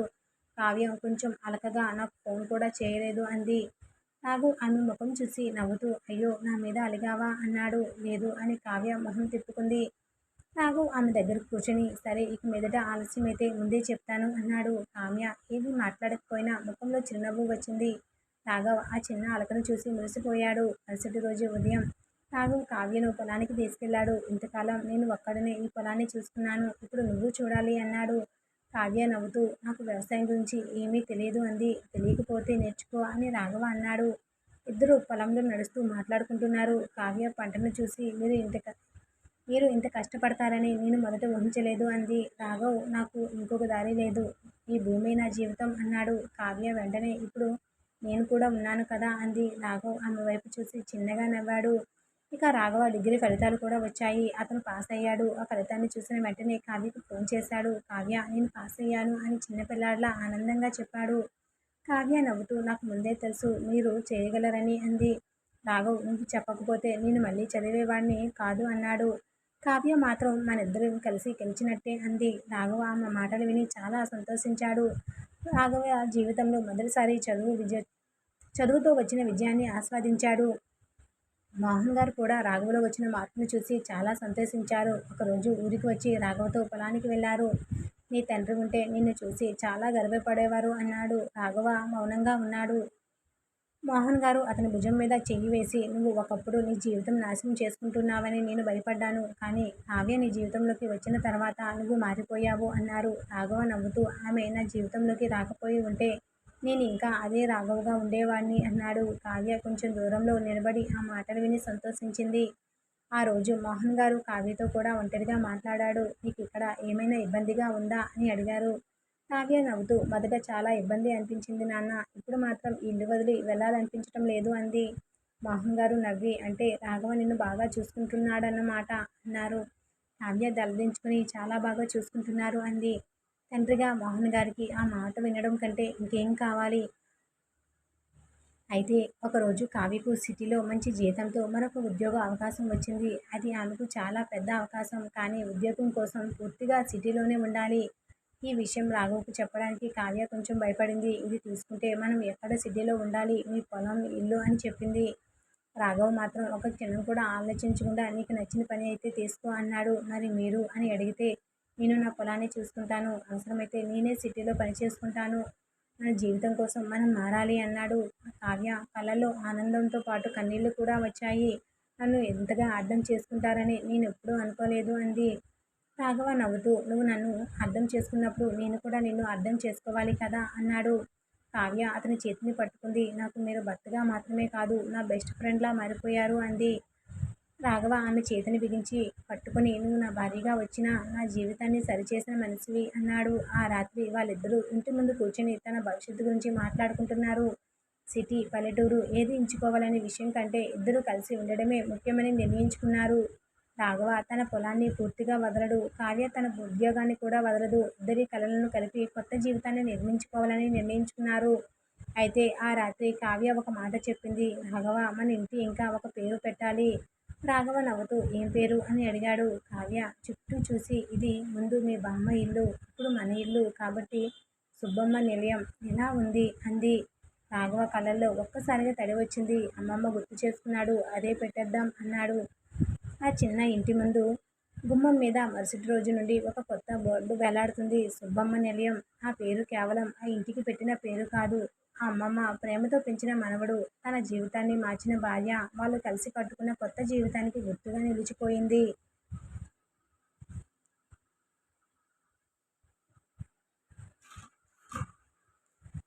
కావ్యకు సిటీలో వచ్చిన కొత్త ఉద్యోగం చాలా మంచి అవకాశం. జీతం కూడా ఎక్కువే. కానీ ఉద్యోగం కోసం సిటీలోనే ఉండాలి. ఆ విషయం రాఘవతో మాట్లాడిన తర్వాత ఇద్దరూ కలిసి ఒక నిర్ణయానికి వచ్చారు.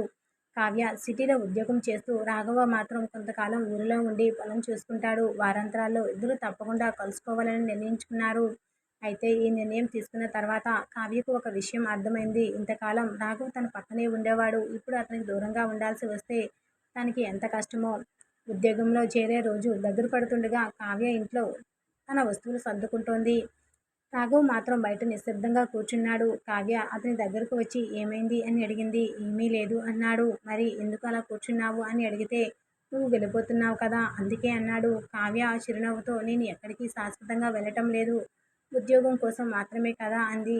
రాఘవ్ తెలుసు, కానీ ఇల్లు మళ్ళీ ఖాళీగా అనిపిస్తుంది అన్నాడు. ఆ మాట విన్న కావ్య కాసేపు మౌనంగా ఉండిపోయింది. మరుసటి రోజు ఉదయం కావ్య బయలుదేరడానికి సిద్ధమైంది. రాఘవ ఆమె బ్యాగు తీసుకుని బయట పెట్టాడు. బస్సు వచ్చే సమయం దగ్గర పడింది. కావ్య అతన్ని చూసి మీరు జాగ్రత్తగా ఉండాలి, సమయానికి భోజనం చేయాలి, మళ్ళీ పాత స్నేహితులతో తిరగకూడదు అని చెప్పింది. రాఘవ నవ్వుతూ అన్నీ చెప్తున్నావు, కానీ నువ్వు మాత్రం జాగ్రత్తగా ఉండాలి అని చెప్పడం మర్చిపోయావు అన్నాడు. కావ్య కూడా నవ్వి అది చెప్పాల్సిన అవసరం లేదు. మీరు రోజు ఫోన్ చేసి గుర్తు చేస్తారు కదా అంది. బస్సు వచ్చింది. కావ్య ఎక్కే ముందు ఒక్కసారిగా వెనక్కి తిరిగి రాఘవను చూసింది. అతను ఏమీ మాట్లాడకుండా నిలబడ్డాడు. కావ్య బస్సులోకి ఎక్కిన తర్వాత కిటికీ దగ్గర నిలబడి అతనికి చెయ్యి ఊపింది. రాఘవ కూడా చెయ్యి ఊపాడు. బస్సు కదిలిపోయిన తర్వాత చాలా దూరం వరకు చూస్తూనే ఉన్నాడు. ఇంటికి తిరిగి వచ్చినప్పుడు నిజంగానే ఇల్లు ఖాళీగా అనిపించింది. వంటగదిలో కావ్య వదిలిన గిన్నెలు, ఆమె చదువుకునే టేబుల్ మీద ఉన్న పుస్తకాలు చూసి అతనికి గుర్తొచ్చింది. అదే సమయంలో సిటీలో కావ్యకు కూడా పరిస్థితి అంత సులభంగా లేదు. కొత్త ఉద్యోగం, కొత్త ఆఫీస్, కొత్త మనుషులు. మొదటి రోజు చాలా బిజీగా గడిపింది. రాత్రి గదికి వచ్చాక రాఘవకు ఫోన్ చేసింది. చాలా అలసిపోయాను అంది. రాఘవ వెంటనే అక్కడ భోజనం చేశావా అని అడిగాడు. లేదు అని కావ్య చెప్పగానే, ముందు నువ్వు భోజనం చెయ్యి, తర్వాత మాట్లాడుకుందాం అన్నాడు కావ్య నవ్వుతూ. మీరు ఇక్కడ ఉంటే బాగుండేది అంది. కాసేపు రాఘవ మౌనంగా ఉండి, నాకు అలాగే అనిపిస్తుంది అన్నాడు. ఇలా రోజులు గడుస్తున్నాయి. ఇద్దరూ రోజు మాట్లాడుకుంటున్నారు. ఎదురెదురుగా ఉండే సాన్నిహిత్యాన్ని మాత్రం తగ్గిపోయింది. ఒకరోజు కావ్యకు ఆఫీసులో ఒక సహోద్యోగి సహాయం చేశాడు. అతను కావ్యతో ఎక్కువగా మాట్లాడడానికి ప్రయత్నించాడు. కావ్య మాత్రం తన పని తన వరకు చూసుకుని పరిమితమైంది. ఆ రోజు రాత్రి రాఘవ్తో మాట్లాడుతున్నప్పుడు ఆఫీస్ విషయాలు చెప్తూ అతని గురించి కూడా చెప్పింది. రాఘవ్ కాసేపు మౌనంగా ఉండి, అతనితో జాగ్రత్తగా ఉండు అన్నాడు. కావ్య నవ్వుతూ, మీకు అసూయ వస్తుందా అని అడిగింది. రాఘవ వెంటనే, అది కాదు, నువ్వు కొత్త చోట ఉన్నావు కదా, కాబట్టి జాగ్రత్తగా ఉండమంటున్నాను అన్నాడు. కావ్య నవ్వి, అర్థమైందిలే అని అంది. ఇక ఊరిలో రాఘవ్‌కు కొత్త సమస్య వచ్చింది. అతను కూడా పొలంలో కొత్త పద్ధతిలో పంట వేయాలని నిర్ణయించుకున్నాడు. అందుకు కొంత పెట్టుబడి అవసరం. ఇంతకు ముందు అయితే స్నేహితుల మాట విని ఏదో ఒకటి చేసేవాడు. ఇప్పుడు మాత్రం మోహన్ గారితో మాట్లాడి కావ్య కూడా చర్చించి నిర్ణయం తీసుకున్నాడు.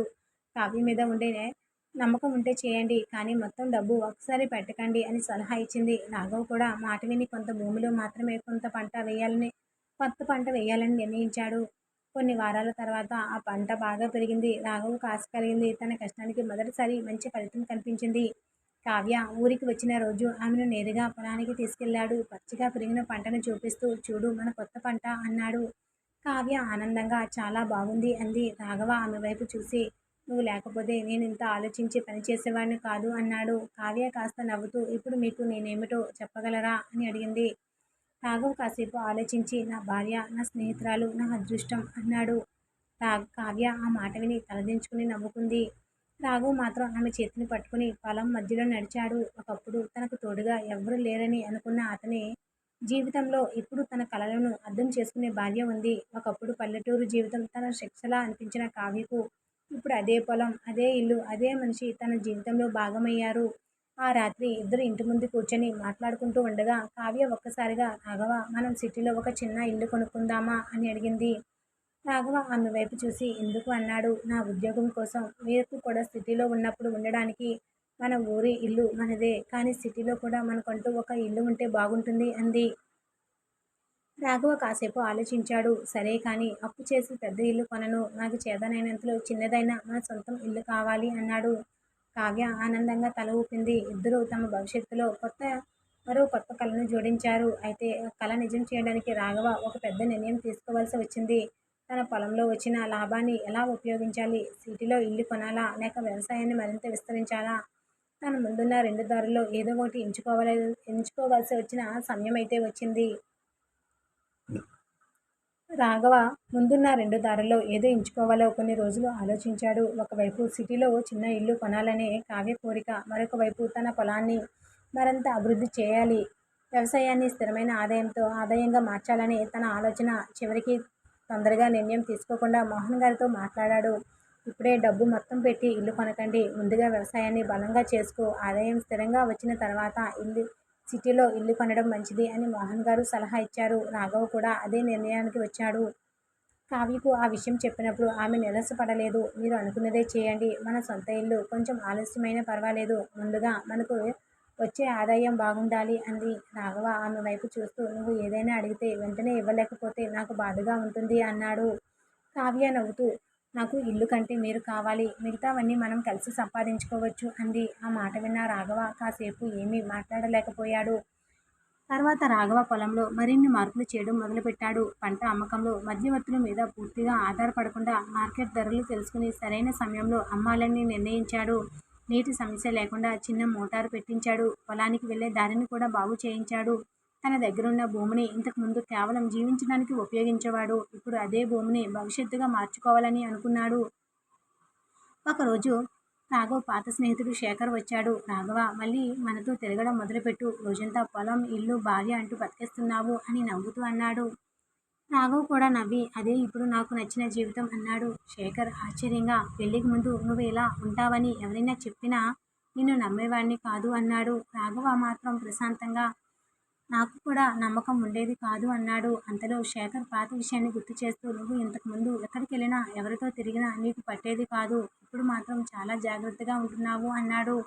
రాఘవ ముఖం ఒక్కసారిగా గంభీరంగా మారింది. అది నా పాత జీవితం. దాన్ని మళ్ళీ గుర్తు చేయకు. నాకు ఇప్పుడు కావ్య ఉంది. ఆమె నన్ను నమ్ముతోంది. ఆ నమ్మకాన్ని నేను కోల్పోవాలని అనుకోవటం లేదు అన్నాడు. శేఖర్ అతని మాట విని మౌనంగా వెళ్ళిపోయాడు. ఆ రోజు సాయంత్రం కావ్య ఊరికి వచ్చింది. రాఘవ్ సాధారణంగా ఆమెను చూసినప్పుడు నవ్వుతాడు. కానీ ఆ రోజు మాత్రం ఆమెను చూసి ఏదో ఆలోచనలో ఉన్నట్టు కనిపించాడు. ఏమైంది అని కావ్య అడిగింది. ఏమీ లేదు అన్నాడు. కావ్య అతన్ని గమనించి, నీకు ఏదైనా బాధ ఉంటే నాతో చెప్పొచ్చు అంది. రాఘవ్ కాసేపు మౌనంగా ఉండి, నేను ఇంతకుముందు ఎలా ఉన్నానో నీకు తెలుసు. నువ్వు నన్ను నమ్ముతున్నావు. ఆ నమ్మకాన్ని ఎప్పుడూ కోల్పోకూడదని అనిపిస్తుంది అన్నాడు. కావ్య అతని దగ్గరికి వచ్చి, నేను మీ గతాన్ని చూసి మిమ్మల్ని పెళ్లి చేసుకోలేదు. ఇప్పుడు మీరు ఎలా ఉన్నారో చూసి మీతో ఉన్నాను అంది. ఆ మాట రాఘవ మనసులో బలంగా నిలిచిపోయాయి. కొన్ని రోజుల తర్వాత కావ్యకు సిటీలో పని ఒత్తిడి ఎక్కువైంది. రాత్రులు ఆలస్యంగా ఇంటికి రావడం మొదలైంది. రాఘవ ప్రతిరోజు ఫోన్ చేసి భోజనం చేశావా అని అడిగేవాడు. ఒకరోజు కావ్య చాలా అలసిపోయి, ఇక్కడ పని చాలా ఉంది, కొన్నిసార్లు ఈ ఉద్యోగం వదిలేయాలని అనిపిస్తుంది అంది. రాఘవ వెంటనే, నువ్వు ఇంతవరకు వచ్చి ఇప్పుడు వదిలేయకూడదు. కొంచెం కష్టంగా ఉంటుంది. నువ్వు అలవాటు పడతావు అన్నాడు. కావ్య, నేను మీకు ఉద్యోగం చేయడం అంత ఇష్టమా అని అడిగింది. నీ ముఖంలో నవ్వు, నీ పని గురించి మాట్లాడేటప్పుడు కనిపించే ఆనందం నాకు ఇష్టం. అది కూడా పోకూడదు అన్నాడు. కావ్య కాసేపు మౌనంగా ఉండి, మీరు నా గురించి ఇంతగా ఆలోచిస్తారని నాకు ఇంత నమ్మకం రావటం లేదు అంది. రాఘవ నవ్వుతూ, నువ్వు నా గురించి ఇంతగా ఆలోచిస్తుంటే నేను నీ గురించి ఆలోచించకూడదా అన్నాడు. ఆ వారాంతంలో కావ్య ఊరికి వచ్చినప్పుడు రాఘవ ఆమె కోసం ఇంట్లో చిన్న మార్పు చేశాడు. ఆమె చదువుకోవడానికి ప్రత్యేకంగా ఒక గదిని సిద్ధం చేశాడు. టేబుల్, కుర్చీలు, పుస్తకాల కోసం చిన్న అల్మారా పెట్టించాడు. రాఘవ గదిలోకి కావ్య గదిలోకి వెళ్ళి చూసి ఆశ్చర్యపోయింది. ఇదెప్పుడు చేశారు అని అడిగింది. రాఘవ, నువ్వు ఉద్యోగం చేస్తూ చదువు కూడా కొనసాగిస్తున్నావు కదా, నీకు సౌకర్యంగా ఉండాలని చేశాను అన్నాడు. కావ్య కళ్ళల్లో నీళ్లు తిరిగాయి. నా కోసం ఇంత చేస్తుంటే నేను మీకు ఏం చేశాను అని అడిగింది. రాఘవ నవ్వుతూ, నువ్వు నాకు చాలా చేశావు. నేనెవరో నాకు గుర్తు చేశావు. అంతకంటే పెద్దది ఏం కావాలి అన్నాడు. ఆ రోజు కావ్య రాత్రి మొదటిసారి రాఘవ్ను చూసి తన మనసులో ఉన్న మాటను పూర్తిగా చెప్పాలని అనుకుంది. రాఘవ్ అని పిలిచింది. ఏంటి అన్నాడు. నేను మిమ్మల్ని మొదటిసారి చూసినప్పుడు చాలా భయపడ్డాను. మీతో జీవితం ఎలా ఉంటుందో అనుకున్నాను. కానీ ఇప్పుడు అంటూ ఆగిపోయింది. రాఘవ్ ఆమె వైపు ఆసక్తిగా చూశాడు. కావ్య చిన్నగా నవ్వి, ఇప్పుడు మీతోనే నా జీవితం ఉండాలనిపిస్తుంది అంది. రాఘవ ఒక్కసారిగా మౌనమయ్యాడు. ఆమె దగ్గరకు వచ్చి, నువ్వు నాకు ఈ మాట చెప్పడం కోసం ఇంతకాలం ఎదురు చూశాను అన్నాడు. కావ్య ఆశ్చర్యంగా నవ్వుతూ, నా మొహం చూస్తే నీకు అర్థమవుతుంది అనుకున్నాను అన్నాడు. మీరెప్పుడైనా అడిగారా? కావ్య ఆశ్చర్యంగా, మీరెప్పుడైనా అడిగారా అని అడిగింది. రాఘవ్ నవ్వుతూ, నా మొహం చూస్తే నీకు అర్థమవుతుంది అనుకున్నాను అన్నాడు. ఇద్దరూ నవ్వుకున్నారు. ఆ రాత్రి వాళ్ళ బంధంలో మరో అడుగు పడింది. పెళ్లి బంధం ప్రేమగా మారి విషయం ఇద్దరికీ పూర్తిగా అర్థమైంది. కానీ అదే సమయంలో సిటీలో కావ్య పనిచేస్తున్న కంపెనీలో ఒక కొత్త సమస్య మొదలైంది. ఆమెకు వచ్చిన ఉద్యోగ అవకాశాన్ని చూసి ఆశయపడుతున్న ఒక సహోద్యోగి కావ్య మీద చిన్న ఆరోపణ చేయడం మొదలుపెట్టాడు. మొదట కావ్య దాన్ని పెద్దగా పట్టించుకోలేదు. కానీ ఆ ఆరోపణ మేనేజ్మెంట్ వరకు వెళ్లడంతో ఆమె ఉద్యోగానికి ప్రమాదం ఏర్పడే పరిస్థితి వచ్చింది. కావ్య రాఘవకు ఈ విషయం చెప్పాలా వద్దా అని ఆలోచిస్తూ ఉండిపోయింది. తన వల్ల రాఘవ మళ్ళీ ఆందోళన పడకూడదు అనుకుంది. కానీ ఈ సమస్య ఆమె ఊహించిన దానికంటే పెద్దదిగా మారబోతోంది. కావ్యకు సిటీలో వచ్చిన కొత్త ఉద్యోగం నెమ్మదిగా అలవాటైపోయింది. మొదట్లో పని ఒత్తిడి ఎక్కువగా అనిపించినా తన మీద నమ్మకం పెరిగింది. ఆఫీస్లో మంచిగానే ఉండేది. తన పని తాను చేసుకునేది. ఇంటికి వెళ్ళేది. రాఘవ్ కూడా ప్రతిరోజు ఫోన్ చేసి ఆమె రోజు ఎలా గడిచిందో అడిగేవాడు. వాళ్ళు దూరంగా ఉన్నా రోజు మాట్లాడుకోవడం వల్ల దూరం పెద్దగా అనిపించేది కాదు. ఒకరోజు సాయంత్రం ఆఫీస్ నుండి బయటకు వస్తుండగా మోహన్ గారికి ఫోన్ వచ్చింది.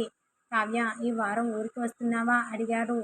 వస్తున్నాను నాన్న అని చెప్పింది. మోహన్ గారు కాసేపు ఆగి, రాఘవకు చెప్పకు, నేను మీ ఇద్దరికి ఒక విషయం మాట్లాడాలని అనుకుంటున్నాను అన్నారు. కావ్య ఏ విషయమై ఉంటుందో అర్థం కాలేదు. శనివారం ఉదయం కావ్య ఊరికి వచ్చింది. ఇంటి ముందు రాఘవ ఆమె కోసం ఎదురు చూస్తూ ఉన్నాడు. బస్సు దిగగానే ఆమె బ్యాగ్ తీసుకుని, చాలా అలసిపోయినట్టు ఉన్నావు అన్నాడు. మీరు కనిపించగానే అలసిపోయింది అని కావ్య నవ్వింది. రాఘవ్ కూడా నవ్వుతూ, ఇన్ని రోజులకు బాగా మాటలు నేర్చుకున్నావే అన్నాడు. ఇద్దరు ఇంటికి వచ్చారు. ఆ రోజు సాయంత్రం మోహన్ గారు ఇంటికి వచ్చారు. రాఘవ్ కూడా అక్కడే ఉన్నాడు. మోహన్ గారు కాసేపు ఇద్దరిని చూసి, మీ ఇద్దరు చాలా సంతోషంగా ఉండడం చూస్తుంటే చాలా ఆనందంగా ఉంది అన్నారు. రాఘవ వైపు చూసి, నువ్వు ఇప్పుడు నీ జీవితాన్ని చక్కగా నడుపుతున్నావు. వ్యవసాయం బాగుంది. చదువు కూడా పూర్తి చేశావు. ఇక ఇంకొక ముందడుగు వేయాలి అన్నారు.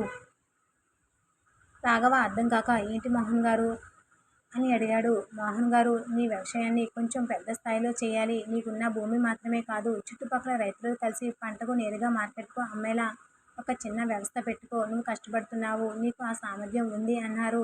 రాఘవ ఆలోచనలో పడ్డాడు. ఇంతవరకు తాను పొలం పని చేస్తే ఆ రోజు వచ్చిన డబ్బు గురించి మాత్రమే ఆలోచించేవాడు. ఇప్పుడు మాత్రం భవిష్యత్తు గురించి ఆలోచించడం మొదలుపెట్టాడు. కావ్య ఏమంటుందో అడిగి నిర్ణయిస్తాను అన్నాడు. మోహన్ గారు నవ్వుతూ, అదే నీలో వచ్చిన పెద్ద మార్పు అన్నారు.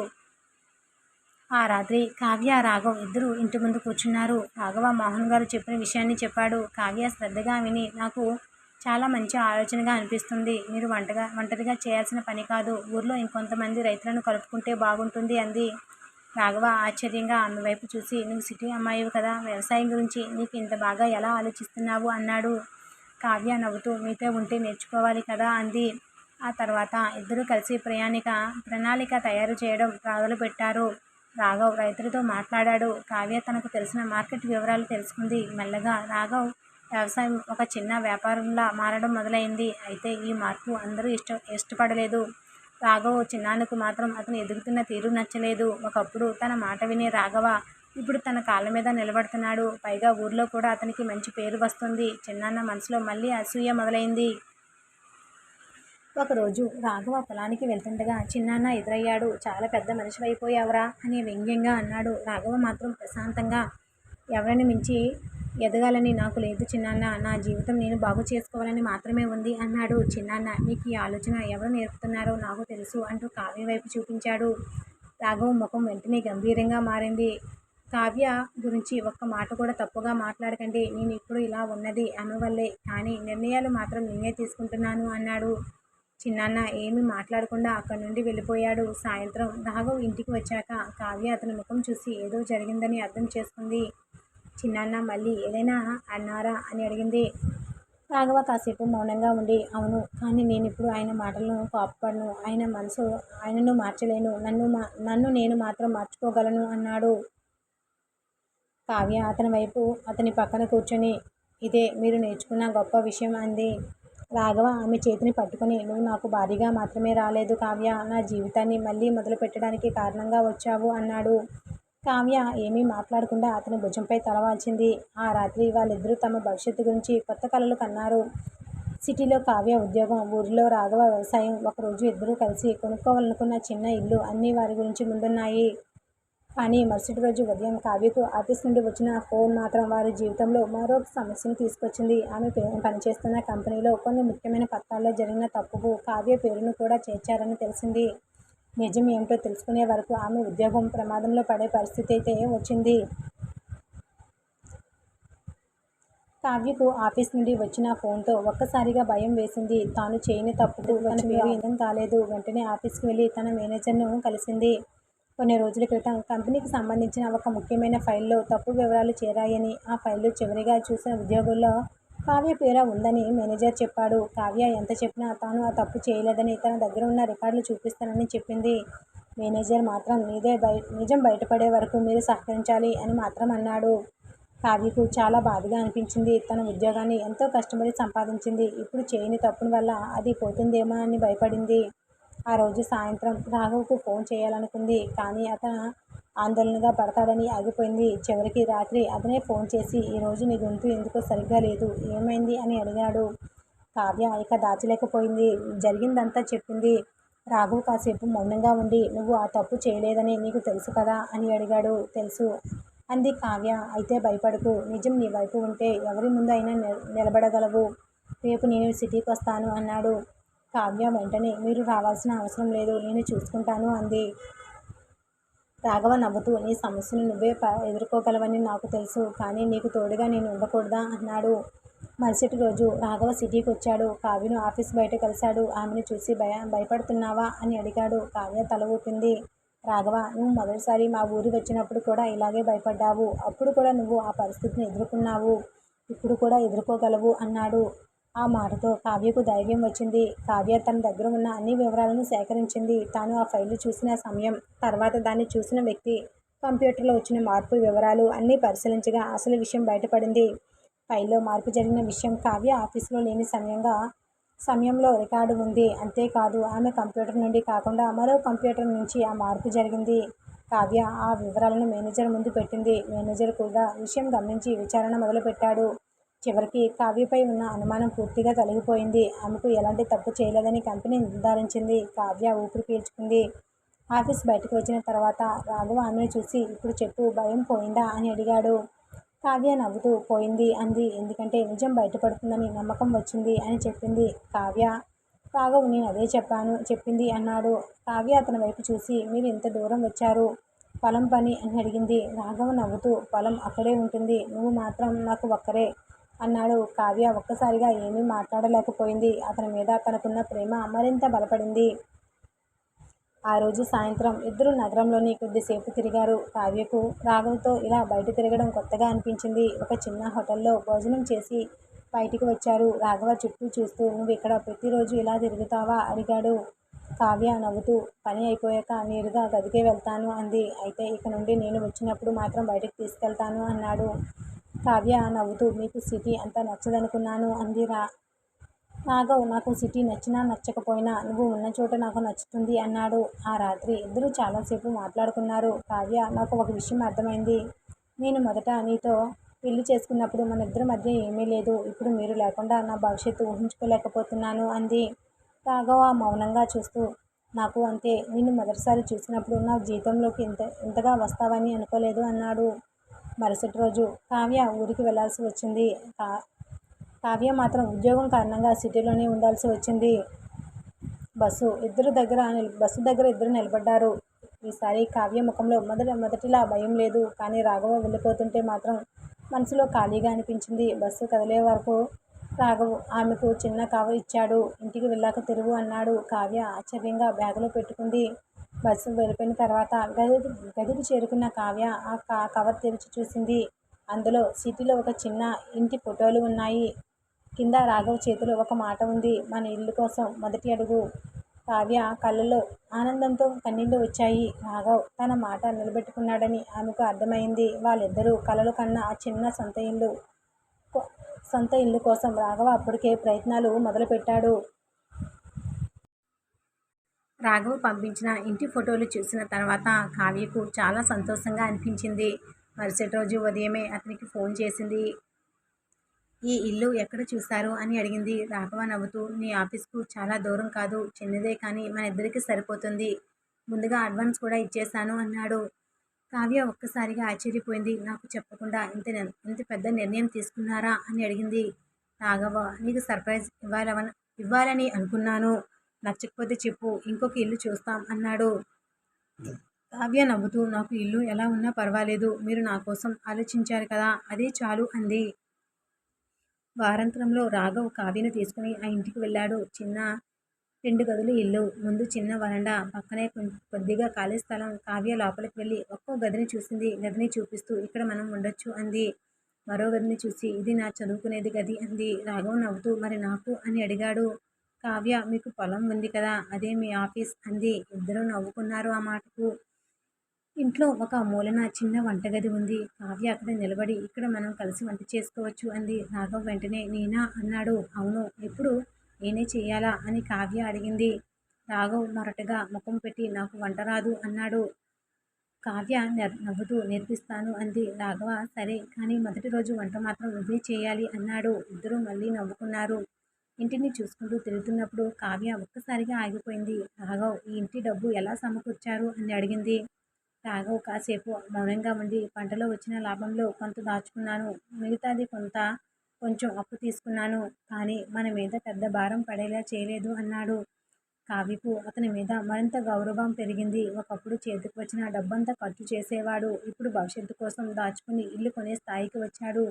మీరు నిజంగా చాలా మారిపోయారు అని కావ్య అంది. రాఘవ ఆమె వైపు చూసి నువ్వు నా జీవితంలోకి రాకముందు రేపు గురించి ఆలోచన ఉండేది కాదు. ఇప్పుడు రేపు నువ్వు కూడా ఉంటావని తెలుసు. అందుకే ఆ రేపు కోసం ఏదైనా చేయాలనిపిస్తోంది అన్నాడు. కావ్య అతని చేతిని పట్టుకుంది. నాకు కూడా ఇప్పుడు అదే ఉద్యోగం కోసం మాత్రమే సిటీలో ఉండడం కాదు, మన జీవితాన్ని మనం నిర్మించుకోవడానికి పనిచేస్తున్నాను అంది. ఆ రోజు ఇద్దరు ఇంటి ముందు నిలబడి చాలాసేపు మాట్లాడుకున్నారు. చివరికి ఆ ఇంటికి కూడా ఒక పేరు పెట్టాలని నిర్ణయించుకున్నాడు. కావ్య నవ్వుతూ మన ఊరి ఇంటికి సుబ్బమ్మ నిలయం ఉంది కదా, దీనికి మనసు అని పెడదాం అంది. రాఘవ ఇల్లు రాఘవ నవ్వుతూ ఇల్లు చిన్నదైన పేరు మాత్రం పెద్దగా పెట్టావు అన్నాడు. కావ్య మనసుంటే ఇల్లు చిన్నదైన పెద్దదే అంది. ఆ తర్వాత వాళ్ళ జీవితం రెండు చోట్ల సాగింది. వారంలో కావ్య సిటీలో ఉద్యోగం చేస్తుంది. రాఘవ ఊరిలో వ్యవసాయం చూసుకుంటాడు. శుక్రవారం సాయంత్రం కావ్య ఊరికి వస్తే రాఘవ్ బస్సు దగ్గరికి వెళ్ళి తీసుకొచ్చేవాడు. సోమవారం ఉదయం ఆమెను మళ్ళీ బస్సు ఎక్కించేవాడు. ఈ చిన్న ప్రయాణాలే వాళ్ళకు ఎంతో ప్రత్యేకంగా మారాయి. ఒకసారి కావ్యకు సిటీ నుండి ఊరికి రావడానికి బస్సు ఆలస్యమైంది. రాత్రి బాగా అయింది. రాఘవ్ బస్టాండ్లో ఒంటరిగా ఎదురు చూస్తున్నాడు. చివరకు కావ్య బస్సు దిగగానే రాఘవ్ ఊపిరి పీల్చుకున్నాడు. ఇంత రాత్రి ఎందుకు వచ్చావు? సిటీలోనే ఉండిపోవచ్చు కదా అని కోపంగా అన్నాడు. కావ్య వెంటనే మీరు ఎదురు చూస్తున్నారని వచ్చాను అంది. రాఘవ్ కోపం ఒక్కసారిగా పోయింది. నేను ఎదురు చూస్తానని తెలుసు కదా, మరి ఎందుకు ఆలస్యం? మళ్ళీ అడిగాడు. కావ్య నవ్వుతూ బస్సు ఆలస్యమైంది, నేను కాదు అంది. రాఘవ్ కూడా నవ్వేశాడు. ఇంటికి వచ్చిన తర్వాత కావ్యకు భోజనం పెట్టి నువ్వు తినే వరకు నేను పడుకోను అన్నాడు. కావ్య అతని వైపు చూసి మీరు ఇంతగా మారిపోయారని ఎవరూ నమ్మరు అంది. రాఘవ నవ్వుతూ నువ్వు నమ్ముతున్నావు కదా, నాకు అది చాలు అన్నాడు. ఆ రాత్రి కావ్యకు ఒక విషయం గుర్తొచ్చింది. తాను పెళ్లికి ముందు తండ్రితో ఎంత గట్టిగా చెప్పిందో చదువు పూర్తయ్యే వరకు పెళ్లి వద్దు అని. పరిస్థితులు ఆమెని పెళ్లిలోకి తీసుకొచ్చాయి. మొదట తన కలలు పోయాయని అనుకుంది. ఇప్పుడు చూస్తే అదే పెళ్లి తన జీవితంలో కొత్త దారిని తెరిచింది. తన చదువు కొనసాగింది. ఉద్యోగం వచ్చింది. తన తోడుగా నిలిచే భర్త దొరికాడు. కావ్య రాఘవ్ వైపు చూస్తూ నాకు ఒకప్పుడు ఈ పెళ్లి నా జీవితానికి ముగింపు అనిపించింది. ఇప్పుడు చూస్తే ఇదే నా జీవితానికి మొదలు అనిపిస్తుంది అంది. రాఘవ్ ఆమె మాట విని మౌనంగా ఆమె వైపు చూశాడు. నాకు అంతే. నువ్వు నా జీవితంలోనికి రాకపోతే నేను ఎక్కడ ఉండేవాడినో నాకు తెలియదు అన్నాడు. ఇద్దరూ ఒకరు పట్టుకుని నిశ్శబ్దంగా కూర్చున్నారు. కానీ మరుసటి రోజు ఉదయం రాఘవ ఊరి నుండి ఒక వార్త వచ్చింది. అతని పొలానికి సంబంధించిన కొత్త పంటను కొనుగోలు చేయడానికి నగరంలో ఒక పెద్ద వ్యాపారి స్వయంగా రావాలని చెప్పాడు. అది రాఘవ వ్యవసాయాన్ని మరో స్థాయికి తీసుకెళ్లే అవకాశం. అయితే ఒప్పందంలో కొన్ని షరతులు ఉన్నాయి. వాటిని అర్థం చేసుకోవడానికి కావ్య సహాయం అవసరం కానుంది. వారిద్దరి జీవితాలను మార్చే మరో నిర్ణయం ఇప్పుడైతే ముందుంది. రాఘవ్ పొలంలో పండించిన పంటను నేరుగా కొనడానికి సిటీ నుండి పెద్ద వ్యాపారి వస్తున్నాడని తెలిసిన తర్వాత అతనికి ఆనందంగా అనిపించింది. ఇంతవరకు పంట పండించడం, మార్కెట్కు తీసుకుని వెళ్ళడం, వచ్చిన డబ్బుతో మళ్ళీ వ్యవసాయం చేయడం వరకే అతని జీవితం ఉండేది. ఇప్పుడు తన పంటను నేరుగా కొనడానికి పెద్ద వ్యాపారి ముందుకు రావడం అతనికి కొత్త అనుభవం. వ్యాపారి ఊరికి వచ్చిన రోజు రాఘవ అతని పొలాన్ని తీసుకుని వెళ్ళాడు. పంటను చూసిన తర్వాత అతను మంచి ధరను ఇస్తానని చెప్పాడు. కానీ ఒక షరతు పెట్టాడు. మీరు ఏడాది మొత్తం నాకు పంట సరఫరా చేయాలి. అందుకు ముందుగా కొంత డబ్బు ఇస్తాం అన్నాడు. రాఘవ వెంటనే ఒప్పుకోలేదు. ఇంత పెద్ద నిర్ణయం ఒక్కడినే తీసుకోవడం కష్టం. లేక కావ్యకు ఫోన్ చేశాడు. కావ్య అతను చెప్పిన విషయాలన్నీ విన్న తర్వాత ఏ పత్రం మీద సంతకం చేసే ముందు నాకు పంపండి, షరతులు పూర్తిగా చదవాలి అంది. రాఘవ నవ్వుతూ ఇప్పుడు నువ్వే నా లాయర్వి అన్నాడు. కావ్య మీరు సంతకం చేసిన తర్వాత నన్ను అడిగితే మాత్రం నేను మీ మీదే కేసు పెడతాను అంటూ సరదాగా చెప్పింది. రాఘవ్ కూడా ఆ విషయానికి నవ్వాడు. ఆ రాత్రి కావ్య అన్ని వివరాలు చూసింది. ఒప్పందంలో కొన్ని విషయాలు రాఘవ్కు అనుకూలంగా లేవని గమనించింది. ముఖ్యంగా పంట నాణ్యత పేరుతో ధర తగ్గించే అవకాశం ఉంది. వెంటనే రాఘవ్కు చెప్పింది. వాళ్ళిచ్చే ధర బాగుంది, కానీ షరతు మాత్రం మార్చాలి, లేకపోతే తర్వాత మనమే ఇబ్బందులు పడతాం అంది. రాఘవ మరుసటి రోజు వ్యాపారితో మాట్లాడాడు. మొదట అతను ఒప్పుకోలేదు. కానీ రాఘవ కూడా వెనక్కి తగ్గలేదు. నా పంటకు ఎంత ధర రావాలో నాకు తెలుసు. మీకు నచ్చితే మనం కలిసి పనిచేద్దాం. లేదంటే నేను మార్కెట్లోనే అమ్ముకుంటాను అన్నాడు. అతని మాటల్లో ఇంతకు ముందున్న మొరటుతనం లేదు. కానీ ధైర్యం మాత్రం ఉంది. చివరికి వ్యాపారి కొన్ని షరతులు మార్చడానికి ఒప్పుకున్నాడు. ఒప్పందం పూర్తయింది. రాఘవకు ముందుగానే కొంత డబ్బు వచ్చింది. ఆ డబ్బు చేతిలోకి వచ్చినా అతను ఒక్క రూపాయి కూడా వృధా చేయలేదు. మొదట వ్యవసాయానికి అవసరమైనవి కొనుగోలు చేశాడు. తర్వాత సిటీ ఇంటికి అప్పులో కొంత చెల్లించాడు. కావ్యకు ఆ విషయం తెలిసి చాలా సంతోషించింది. మీరిప్పుడు డబ్బు చేతిలో వచ్చినప్పుడు ముందుగా మన భవిష్యత్తు గురించి ఆలోచిస్తున్నారు అంది. రాఘవ నవ్వుతూ, నాకు ఎప్పుడో చెప్పావు కదా, డబ్బు సంపాదించడం కంటే దాన్ని నిలబెట్టుకోవడం ముఖ్యమని అన్నాడు. ఇంతలో కావ్య ఉద్యోగంలో కూడా మంచి పేరు వచ్చింది. ఆమె పనిచేసే ప్రాజెక్టును మేనేజర్ మెచ్చుకున్నాడు. కొంతకాలం తర్వాత ఆమెకు ప్రమోషన్ వచ్చే అవకాశం ఉందని మేనేజర్ చెప్పాడు. కావ్య ఆ వార్తను రాఘవకు చెప్పగానే అతను పిల్లాడిలా ఆనందించాడు. అంటే నా భార్య ఇప్పుడు పెద్ద ఆఫీసర్ అవుతుందన్నమాట అన్నాడు. కావ్య నవ్వుతూ, ఇలా ఇంకా ప్రమోషన్ రాలేదు, ముందే పండుగ చేసుకోకండి అంది. రాఘవ్, నాకు మాత్రం ఇప్పుడే వచ్చింది అన్నాడు. అలా ఇద్దరూ తమ తమ రంగాల్లో ముందుకు సాగుతున్నారు. కానీ ఈ మార్పు ఊరిలో అందరికీ నచ్చలేదు. ముఖ్యంగా రాఘవ్ చిన్నాన్నకు. రాఘవ్ చేతిలో ఉన్న భూమి విలువ పెరుగుతుండడం, అతని వ్యవసాయంలో మంచి పేరు తెచ్చుకోవడం చూసి అతని అసూయ మరింత పెరిగింది. ఒకరోజు అతను కొంతమంది బంధువులతో కలిసి రాఘవ దగ్గరికి వచ్చాడు. నీ దగ్గర ఇంత భూమి ఉంది, ఒక్కడివే ఏం చేస్తావు? కొంత అమ్మేసి సిటీకి వెళ్ళి సెటిల్ అవ్వు అని చెప్పాడు. రాఘవ ప్రశాంతంగా, ఈ భూమి నాకు మా బామ్మ ఇచ్చిన చివరి జ్ఞాపకం, అమ్మే ఆలోచన లేదు అన్నాడు. చిన్నాన్న వెంటనే, నీకు ఈ భూమి మొత్తం ఎలా వచ్చిందో తెలుసా అన్నాడు. రాఘవ అతని వైపు నేరుగా చూసి, తెలుసు చిన్నాన్న, నాకు రావాల్సిన భూమిలో చాలా భాగం మీరు తీసుకున్నారు. అప్పట్లో నేను చిన్నవాడిని, ఇప్పుడు నాకు అన్నీ తెలుసు. కానీ ఆ విషయం మీద మీతో గొడవ పెట్టుకోవడం నాకు ఇష్టం లేదు అన్నాడు. చిన్నాన్న ఒక్కసారిగా మౌనమయ్యాడు. అక్కడే ఉన్న మోహన్ గారు కూడా ఆ మాటలు విన్నారు. ఆయన రాఘవ వైపు చూసి, నువ్విప్పుడు నిజంగా పెద్దవాడు అయ్యావురా అన్నారు. రాఘవ నవ్వి, వయసులో కాదు మోహన్ గారు, కావ్య వల్ల బుద్ధిలో పెరిగాను అన్నాడు. కావ్య మాట విని నవ్వింది. ఆ రాత్రి ఇంటికి వచ్చిన తర్వాత కావ్య రాఘవను అడిగింది, మీ చిన్నాన్న చేసిన మోసం గురించి మీరు ఇంకా పూర్తిగా తెలుసుకోవాలని అనుకోవటం లేదా? రాఘవ కాసేపు మౌనంగా ఉండి, నిజం తెలుసుకోవాలని ఉంది, కానీ దానికోసం నా జీవితాన్ని మళ్ళీ పాత గొడవల్లోకి తీసుకొని వెళ్ళాలని అనుకోవటం లేదు అన్నాడు. కావ్య అతని వైపు చూసి, మీ జీవితాన్ని నాశనం చేయకుండా నిజం బయటకు రావాలి, మీకు రావాల్సింది మీకు రావాలి అంతే అంది. ఆ మాట రాఘవ మనసులో నిలిచిపోయింది. మరుసటి రోజు కావ్య తన తండ్రి మోహన్ గారితో ఆ విషయం మాట్లాడింది. మోహన్ గారు కాసేపు ఆలోచించి, రాఘవ తండ్రి చనిపోయినప్పుడు కొన్ని పత్రాలు నా దగ్గర కూడా ఉన్నాయి. అప్పట్లో అతను చిన్నవాడు కాబట్టి నేను వాటిని జాగ్రత్తగా ఉంచాను.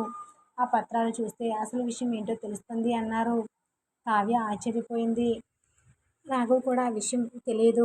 మోహన్ గారు ఆ పాత పత్రాలు బయటకు తీస్తే రాఘవ కుటుంబం సంబంధించిన భూములు అసలు వివరాలు అందులో ఉన్నాయి. ఇంతకాలం చిన్నాన్న ఇంతకాలం దాచిపెట్టిన నిజం బయటపడే అవకాశం మొదటిసారి వచ్చింది. అయితే ఈ పత్రాల్లో ఉన్న విషయం రాఘవ ఊహించిన దానికంటే చాలా పెద్దది. మోహన్ గారు పాత పెట్టి నుండి పత్రాలు తీసి బయట పెట్టారు. రాఘవ్ కూడా వాటిని చూసి ఆశ్చర్యపోయాడు. చిన్నప్పటి నుండి తనకు తెలిసింది ఒకటే, తల్లిదండ్రులు చనిపోయిన తర్వాత చిన్నాన్న తన ఆస్తిలో కొంత భాగం తీసుకుని మిగిలిన కొద్దిపాటి భూమి తన చేతిలో పెట్టి వెళ్ళిపోయాడని. కానీ అసలు తన తండ్రి ఎంత ఆస్తి ఉందో, తనకి ఎంత రావాలో అతనికి తెలియదు. మోహన్ గారు ఒక్కొక్క పత్రాన్ని జాగ్రత్తగా చూస్తూ, రాఘవ్, నీ తండ్రి చనిపోయే ముందు నీ పేరుతో కొంత భూమి రాసి పెట్టాడు. నువ్వు చిన్నవాడివి కాబట్టి దాన్ని సంరక్షకుడిగా ఉన్న మీ చిన్నాన్న చూసుకోవాల్సి వచ్చింది. కానీ ఆ తర్వాత భూమిలో కొంత భాగాన్ని తన పేరు మీద మార్చుకున్నాడు అన్నారు. రాఘవ ముఖం గంభీరంగా మారింది. అంటే నేను చిన్నప్పటి నుండి అనుకున్నది నిజమేనా అని అడిగాడు. మోహన్ గారు తల ఊపారు. అవును, కానీ నీకు రావాల్సిన భూమి ఎంత అన్నది పాత రికార్డులో పూర్తిగా నిర్ధారించాలి. అందుకే తొందరపడకుండా చట్టపరంగా చూసుకుందాం. కావ్య వెంటనే, ముందుగా అన్ని రికార్డులు సరిగ్గా తెలుసుకుందాం, అయితే ఏ నిర్ణయం తీసుకుందాం అంది. రాఘవ మాత్రం చాలాసేపు ఆ పత్రాలనే చూస్తూ కూర్చున్నాడు. చిన్నప్పుడు తన బామ్మ ఇంటికి వచ్చిన రోజు గుర్తొచ్చింది. తన చేతిలో ఉన్న కొద్దిపాటి బట్టలతో బయటికి వచ్చిన తండ్రి స్నేహితుల మాటలు గుర్తొచ్చాయి. తనకు రావాల్సిన ఆస్తి గురించి తెలియక చిన్నప్పుడు తనను తానుగా తక్కువగా భావిస్తూ పెరిగిన విషయం గుర్తొచ్చింది. కానీ ఆ రోజు అతను కోపంగా, చిన్నాన్న ఇంటికి పోలేదు, నాకు రావాల్సింది నిజంగా ఉంటే తీసుకుంటాను. కానీ ఎవరి మీద కక్ష కట్టుకోను అని మాత్రమే అన్నాడు. కావ్య అతని వైపు చూసి సంతోషించింది. ఇంత పెద్ద విషయం తెలిసినా రాఘవ పాత రాఘవల గొడవకు వెళ్ళకపోవడం ఆమెకు ఎంతో నచ్చింది. కొన్ని రోజుల తర్వాత మోహన్ గారు రికార్డులు పరిశీలించడానికి ఒక న్యాయ నిపుణుడిని కలిశారు. పత్రాలు, పాత రిజిస్ట్రేషన్ వివరాలు అన్నీ చూసిన తర్వాత అసలు విషయం బయటపడింది. రాఘవకు రావాల్సిన భూమిలో కొంత భాగం నిజంగానే చిన్నాన్న పేరుకు మార్చబడింది. అయితే రాఘవను కూడా చట్టపరంగా హక్కు ఉన్నట్లు రికార్డులో స్పష్టంగా ఉంది. మోహన్ గారు ఆ విషయం రాఘవకు చెప్పారు. నువ్వు అనుకుంటే నీ హక్కు కోసం చర్య తీసుకోవచ్చు అన్నారు. రాఘవ కాసేపు మౌనంగా ఉండి నాకు నా హక్కు కావాలి, కానీ చిన్నాన్నను నాశనం చేయాలని కాదు. నాకు రావాల్సింది నాకు వస్తే చాలు అన్నాడు. కావ్య కూడా అదే మాటకు మద్దతు ఇచ్చింది. ఈ విషయం చిన్నాన్నకు తెలిసింది. వెంటనే రాఘవ దగ్గరికి వచ్చాడు. నువ్వు నా మీద కేసు పెడతావా అని కోపంగా అడిగాడు. రాఘవ ప్రశాంతంగా నేను కేసు పెట్టాలని కోరుకోవటం లేదు. నీ దగ్గర ఉన్నది నీకు ఎంత రావాలో, నాకు రావాల్సింది నాకు ఎంత అనేది కూర్చుని మాట్లాడుకుందాం అన్నాడు. కొద్దిసేపు అతని ముఖం చూశాడు. నువ్వు నన్ను ఇంత తేలిగ్గా వదిలేస్తావని అనుకోలేదు అన్నాడు. రాఘవ నెమ్మదిగా నువ్వు చేసింది తప్పే చిన్నాన్న. చిన్నప్పుడు నన్ను ఒంటరిగా వదిలేసి బాధ కూడా నాకు ఉంది. కానీ ఆ బాధను జీవితాంతం మూసుకుంటూ తిరగడం నాకు ఇష్టం లేదు. మా బామ్మ నన్ను ఎలా పెంచిందో, నా భార్య నన్ను ఎలా మార్చిందో చూసి నేను నేర్చుకున్నది ఒకటే, మనిషి గతంలోనే ఉండిపోకూడదు అన్నాడు. చిన్నాన్న కళ్ళల్లో నీళ్లు తిరిగాయి. నేను నిన్ను చాలా అన్యాయం చేశాను రాఘవ అన్నాడు. రాఘవ ఏమీ మాట్లాడలేదు. కొంతకాలం తర్వాత ఇరువైపులా మాట్లాడుకుని రాఘవకు రావాల్సిన భూమిలో కొంత తిరిగి అతని పేరుకు రాయడానికి చిన్నాన్న అంగీకరించాడు. మిగిలిన భూమిలో మిగిలిన భూమి విషయంలో కూడా ఒక న్యాయమైన ఒప్పందం చేసుకున్నారు. అలా రాఘవకు తన తండ్రి నుండి రావాల్సిన హక్కులో కొంత తిరిగి వచ్చింది. కానీ రాఘవ ఆ భూమిని అమ్మలేదు. ఇది నా తండ్రి వదిలినది, ఇక నాకు పిల్లలకి మిగలాలి అన్నాడు. ఆ మాట విన్న కావ్య అతని వైపు చూసి నవ్వింది. పిల్లల గురించి ఆలోచిస్తున్నారా అని సరదాగా అడిగింది. రాఘవ ఒక్కసారిగా సిగ్గుపడి అంటే భవిష్యత్తు గురించి అన్నాను అన్నాడు. కావ్య కూడా నవ్వుతూ అర్థమైంది అంది. ఆ రోజు సాయంత్రం వాళ్ళిద్దరూ పొలాల్లో నడుస్తూ ఉన్నారు. రాఘవ ఒకప్పుడు తన చేతుల్లోకి వచ్చిన డబ్బంతా స్నేహితులతో ఖర్చు చేసేవాడు. ఇప్పుడు మాత్రం భూమిని కాపాడుకోవాలని, కుటుంబాన్ని భవిష్యత్తు నిర్మించాలని ఆలోచిస్తున్నాడు. కావ్య అతని పక్కన నడుస్తూ మీ బామ్మ ఉంటే ఈరోజు మిమ్మల్ని చూసి చాలా సంతోషించేవారు అంది. రాఘవ కళ్ళల్లో తడి కనిపించింది. అమ్మమ్మ నన్ను మనిషిగా చూడాలని అనుకుంది, కానీ నేను ఆమె మాట వినలేదు. చివరికి నన్ను మార్చింది నువ్వు అన్నాడు. కావ్య మెల్లగా అతని చేయి పట్టుకుంది. నేను మార్చలేదు. మీలో మంచి మనిషి ముందే ఉన్నాడు. బయటకు తీసుకురావడానికి కొంచెం సమయం పట్టింది అంతే అంది. రాఘవ ఆమె చేతిని బిగించి పట్టుకున్నాడు. ఆ రోజు రాఘవ తన భూమిలో కొంతగా వచ్చిన భాగాన్ని కూడా వ్యవసాయానికి ఉపయోగించాలని నిర్ణయించాడు. కావ్య మాత్రం సిటీలో తన ఉద్యోగంలో మరింత ముందుకు వెళ్తుంది. ఇద్దరి జీవితాలు ఒక్కొక్కటిగా సర్దుకుంటున్నాయి. కానీ ఇప్పుడు వాళ్ళ ముందు మరో ప్రశ్న ఉంది. కావ్యకు సిటీలో మంచి ప్రమోషన్ రావడంతో ఆమెకు అక్కడే స్థిరపడమని కంపెనీ కోరుతోంది. రాఘవ్ మాత్రం తన ఊరిని, తన భూమిని వదిలి వెళ్ళడానికి సిద్ధంగా లేడు. ఇద్దరూ ఒకరినొకరు వదులుకోకుండా తమ కలలను ఎలా నెరవేర్చుకుంటారో నిర్ణయించాల్సిన సమయం అయితే వచ్చింది. కావ్యకు వచ్చిన ప్రమోషన్తో పాటు సిటీలోనే శాశ్వతంగా పనిచేయాలనే అవకాశం వచ్చింది. జీతం కూడా బాగా పెరుగుతుంది. కానీ ఆ విషయం రాఘవ్కు చెప్పేటప్పుడు ఆమెకు కొంచెం భయంగా అనిపించింది. ఈ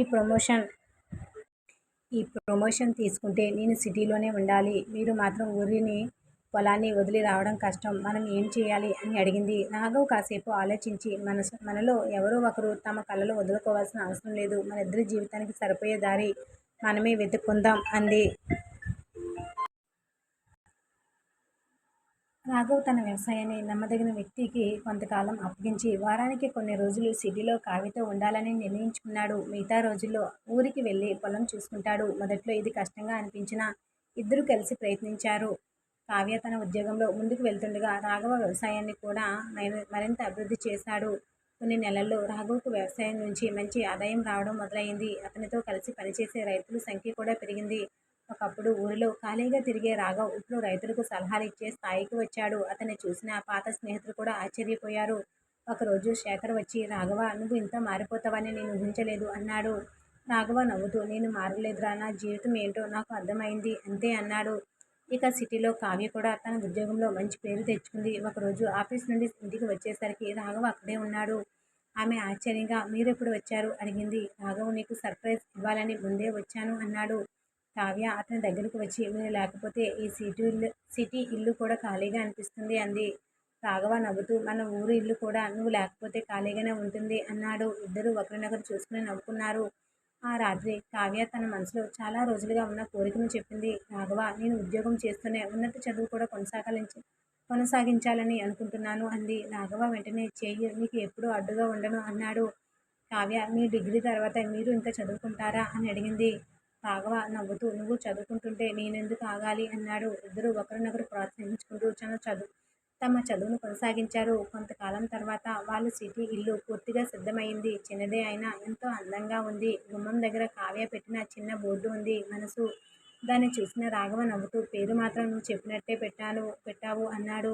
కావ్య, ఎందుకంటే ఈ ఇల్లు మన డబ్బుతో మాత్రమే కాదు, మన మనసులతో కట్టుకున్నది అంది. రాఘవ ఆమెను చూసి, నువ్వు మన ఊరికి వచ్చిన మొదటి రోజు గుర్తుందా అడిగాడు. కావ్య నవ్వుతూ, ఎలా మర్చిపోతాను, ఆ ఇంటిని చూసి నేను ఏడ్చాను. బాత్రూమ్ లేదు, సౌకర్యాలు లేవు, చుట్టూ పల్లెటూరు, నా జీవితం ఏమైపోతుందేమో అని అనుకున్నాను అంది. రాఘవ్ కూడా నవ్వుతూ, అప్పుడు నన్ను చూసి కూడా భయపడ్డావు. అవును అంది కావ్య. ఇప్పుడు అని అడిగాడు రాఘవ. కావ్య అతని దగ్గరికి వచ్చి, ఇప్పుడు మీరు లేకుండా నా జీవితం ఊహించుకోలేను అంది.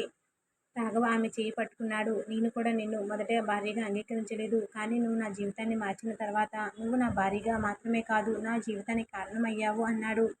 కావ్య అతని భుజంపై తల వాల్చింది. ఒకప్పుడు పల్లెటూరులో మొరటుగా తిరుగుతూ సంపాదించిన డబ్బంతా వృధా చేస్తూ రేపటి గురించి ఆలోచించని రాఘవ్ ఇప్పుడు తన భార్య కలలను గౌరవించే భర్తగా, తన భూమిని కాపాడుకునే రైతుగా, తన భవిష్యత్తు కోసం కష్టపడే మనిషిగా మారిపోయాడు.